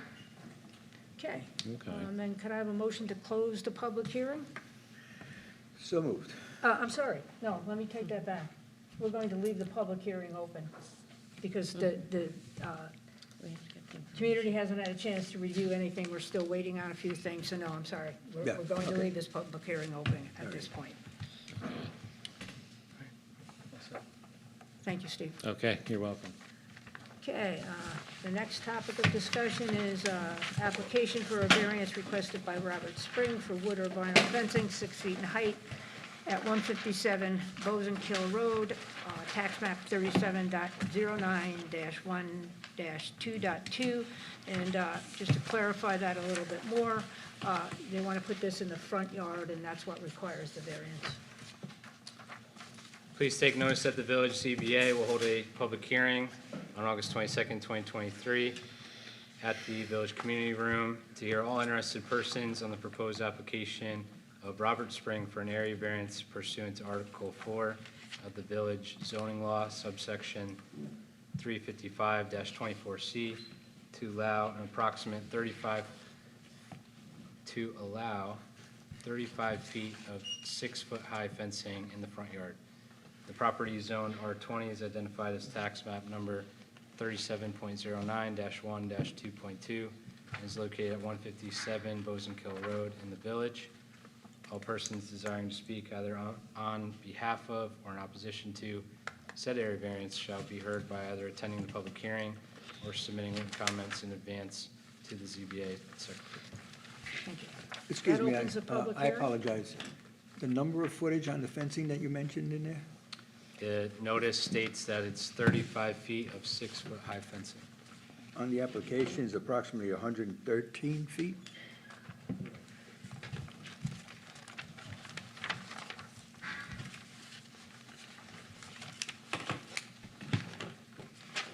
Can have the applicant come up and- Yeah. Mr. Spring, you want to come up and talk to that?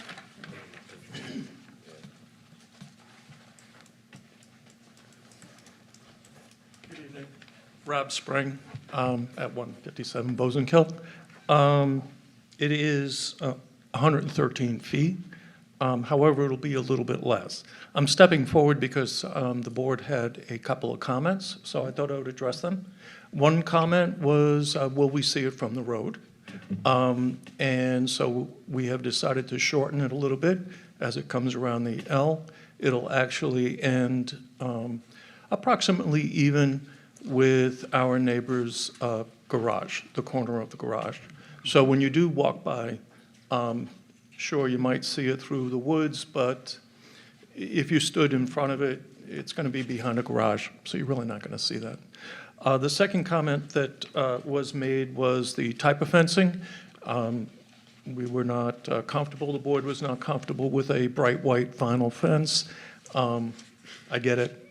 So I did bring in photographs. We have settled on a wooden fence, and it is wood, so it's not going to be an issue. It's gonna look like wood.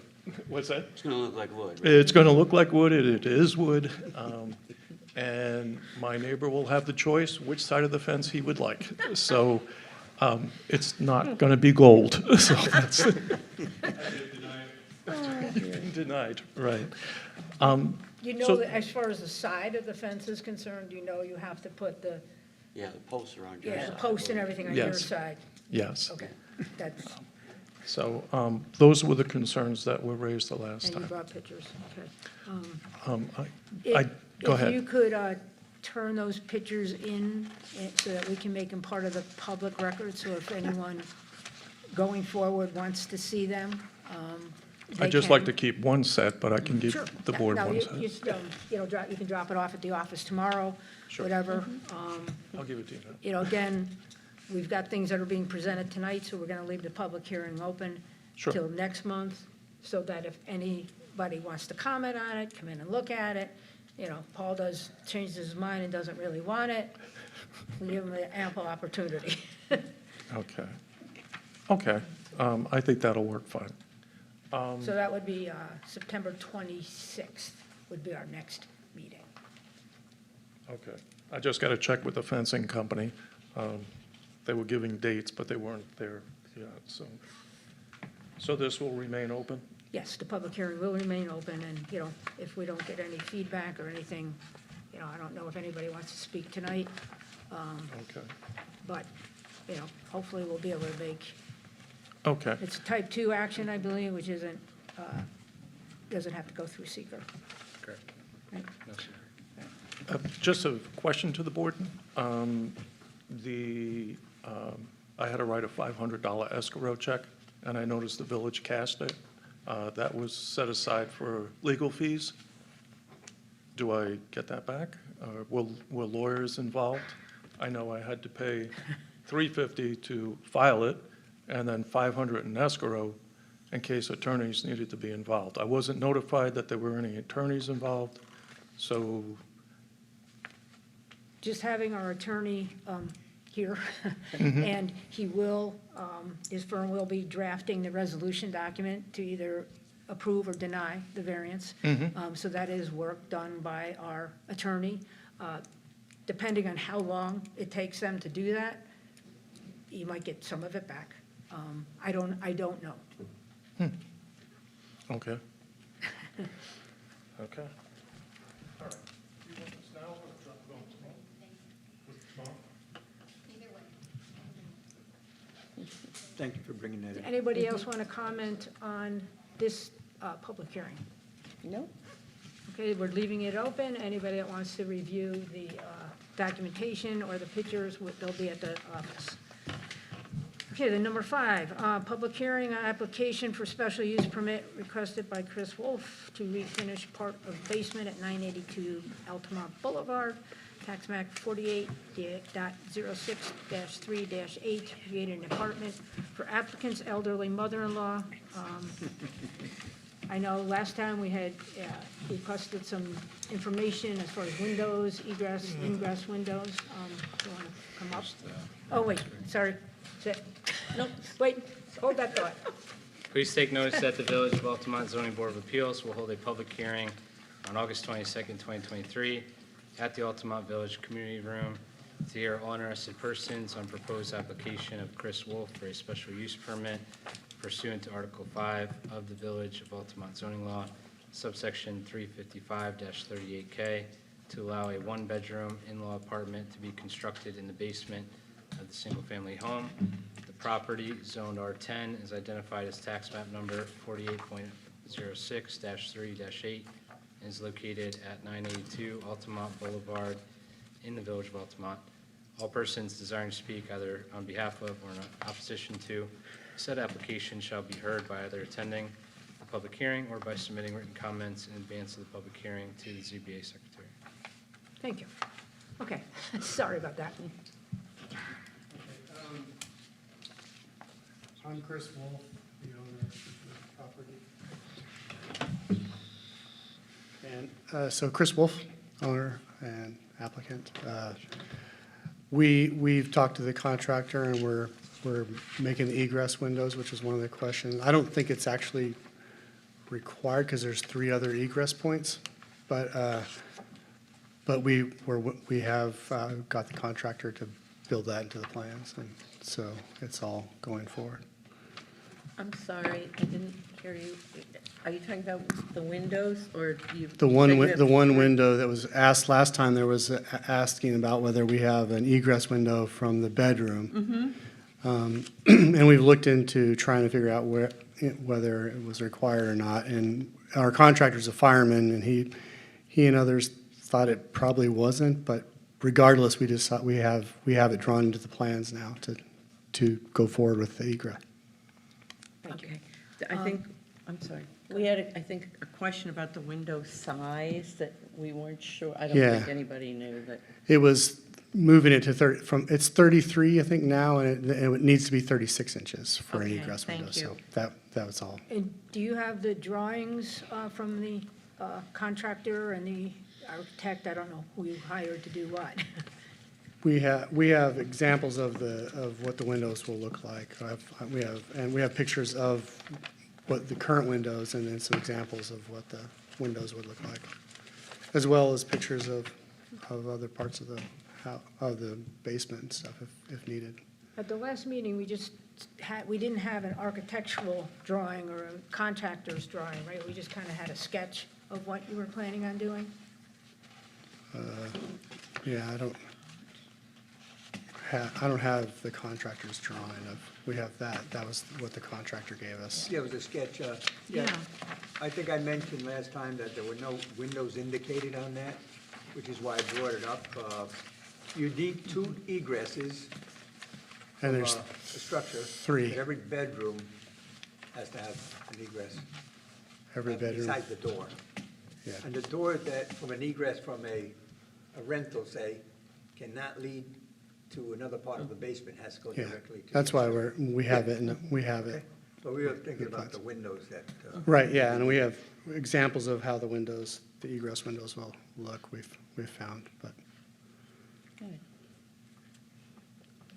Does the board feel like we have enough as far as the sketch that we have? I know we're going to need an updated one that shows the windows and the size and everything. Right. Who did the sketch? Did an architect, did you That just? was the contractor? Contractor did the sketch? Okay. So if, for, our review and the public's review, if you could have the same sketch made with the egress windows put in, drop it off at the office so that it's in time for the next public hearing, we can take it from there. Okay. Sure. Gary, I apologize. Is there anything else you feel that he might need to bring in so that we don't have any? No, I don't think so. I think it's really just the board deciding whether or not you want to allow it, and then if you allow it, it'll be up to me to make sure that it meets the current fire code. And I have all that information, so I'm not ready to go with that. Thank you. We just can't allow it, tonight, because it's the public hearing, and the public hasn't had a chance to review what's been submitted, and it's not the final layout. Is that correct? Okay. But it'll be September 26th, and hopefully, everything, I can't imagine. I know. Pardon me? I will make sure you are first next time. We just have her mother living in a small. Yeah, I know. Unfortunately, the way the code is written, we don't have much of a choice. So we're leaving that open. So we'll have 3 public hearings next time. But I don't see a problem going forward with any of them.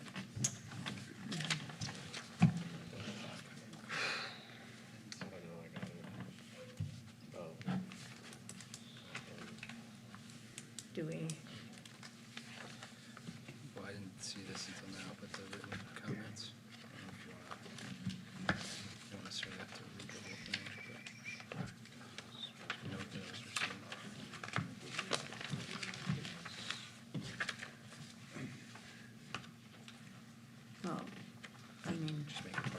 Yeah.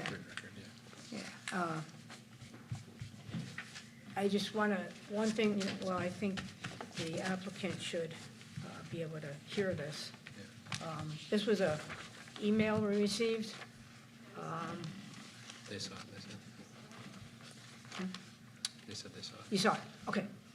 But we've already got that covered. So just for the rest of the people, the email was requesting that we don't allow a basement apartment to be built without egress windows, which we've already addressed. Albany County does not require licensing of the trades, which is troublesome because other counties in New York have laws requiring trades. The only protection we have at this moment, in my opinion, is you at the time of the permit review, which we will definitely do diligence on that. Okay, that said, that public hearing is being left open. Again, I apologize that you were last. I promise you, Ginger, you will make them first on the agenda next time. And again, I appreciate everyone's patience. It's tough to get through. We have to just keep plowing forward. Okay. With that, does anybody have anything else that they want to cover before we review the minutes? No? Okay, then, could I have a motion to approve the minutes or disapprove the minutes from July 25th, or if there are any comments on the minutes? I have one very small comment. On page 6, I mentioned something about Tropical Storm Floyd. Do you see that, Ginger? 5, 6. Where are you? On the middle of the page, in page 6. Oh, okay. Yep, I recall Floyd hitting quite a bit. Okay. Was it Irene? There was it destroyed some of my equipment down in the Wall Kiln, but not here. The Wallkill is the name of a river in Orange County. Oh, so how do you spell that? WALL space KILL. Okay, thank you. I had a couple. Surprise. On page 1, okay, 3/4 of the way down, it says, Deb, I'm sorry, I just have concerns with the OFF something of Schoharie Plank Road with the, does anybody know what that is? Page 1. I was going to say I have says Deb- concerns about that too. Yeah. With the off, Access, probably. Where, it says, With the- I just have concerns. access, maybe the access off of Schoharie Plank, maybe we're missing one word there? Okay. Driveway access. Yeah. Okay, and I had one other little one. I think, I don't know who said it, on page 2. Down at the bottom, Tom Capuano, speaker. My name is Tom Capuano. I live in the town of Guilderland, outside of the should be outer, Outside of the Altamont, outer Altamont city limits. it should be village, but if that's what he said, that's what we have to. That's what he keep. said. People get confused with that. Okay, so it's the outer, Outside of the village of the Altamont. outer, yeah. That's it.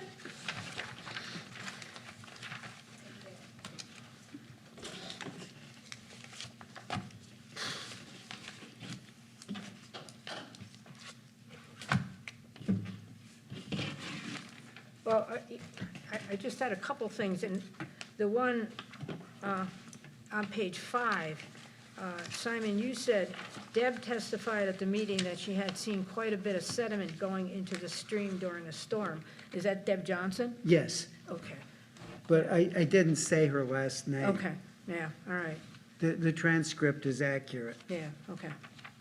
I just want to make sure, because I'm like, I don't remember saying that. Okay. That's all I had. If no one else has anything else, could I have a motion to approve the minutes with those changes of July 25th, 2023? I make that motion. Barb? Second. James said that? Who said that? Bob? Bob? Okay, roll call, please. Okay, Board Member Ramirez. In favor. Board Member Martell. In favor. Board Member Wesson. In favor? Board Member Sullivan. In favor? Board Member Linton. In favor. Board Member Freeman. In favor. And Chairperson Heck. In favor. Okay, the next ZBA meeting will be September 26th in Village Hall at 7 PM. That's stated. Can I have a motion to adjourn the meeting, please? So moved. Second. We'll go. Okay, roll call, please. In favor. In favor. In favor? In favor. In favor. In favor. In favor. Thank you, everyone. Thank you, everybody.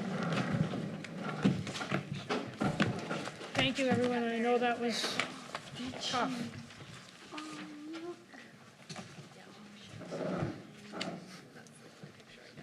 Don't forget to turn your microphones off. Yep, married at the Flower Building. Oh, it's such a pretty building, too. Oh, that's great. That's congrats. They were supposed to go to Maui, they were on the way there when the fire Oh, happened. no. Oh, my God. My daughter lives on the Big Island, and she is a social worker, and she works with those with disabilities, and she said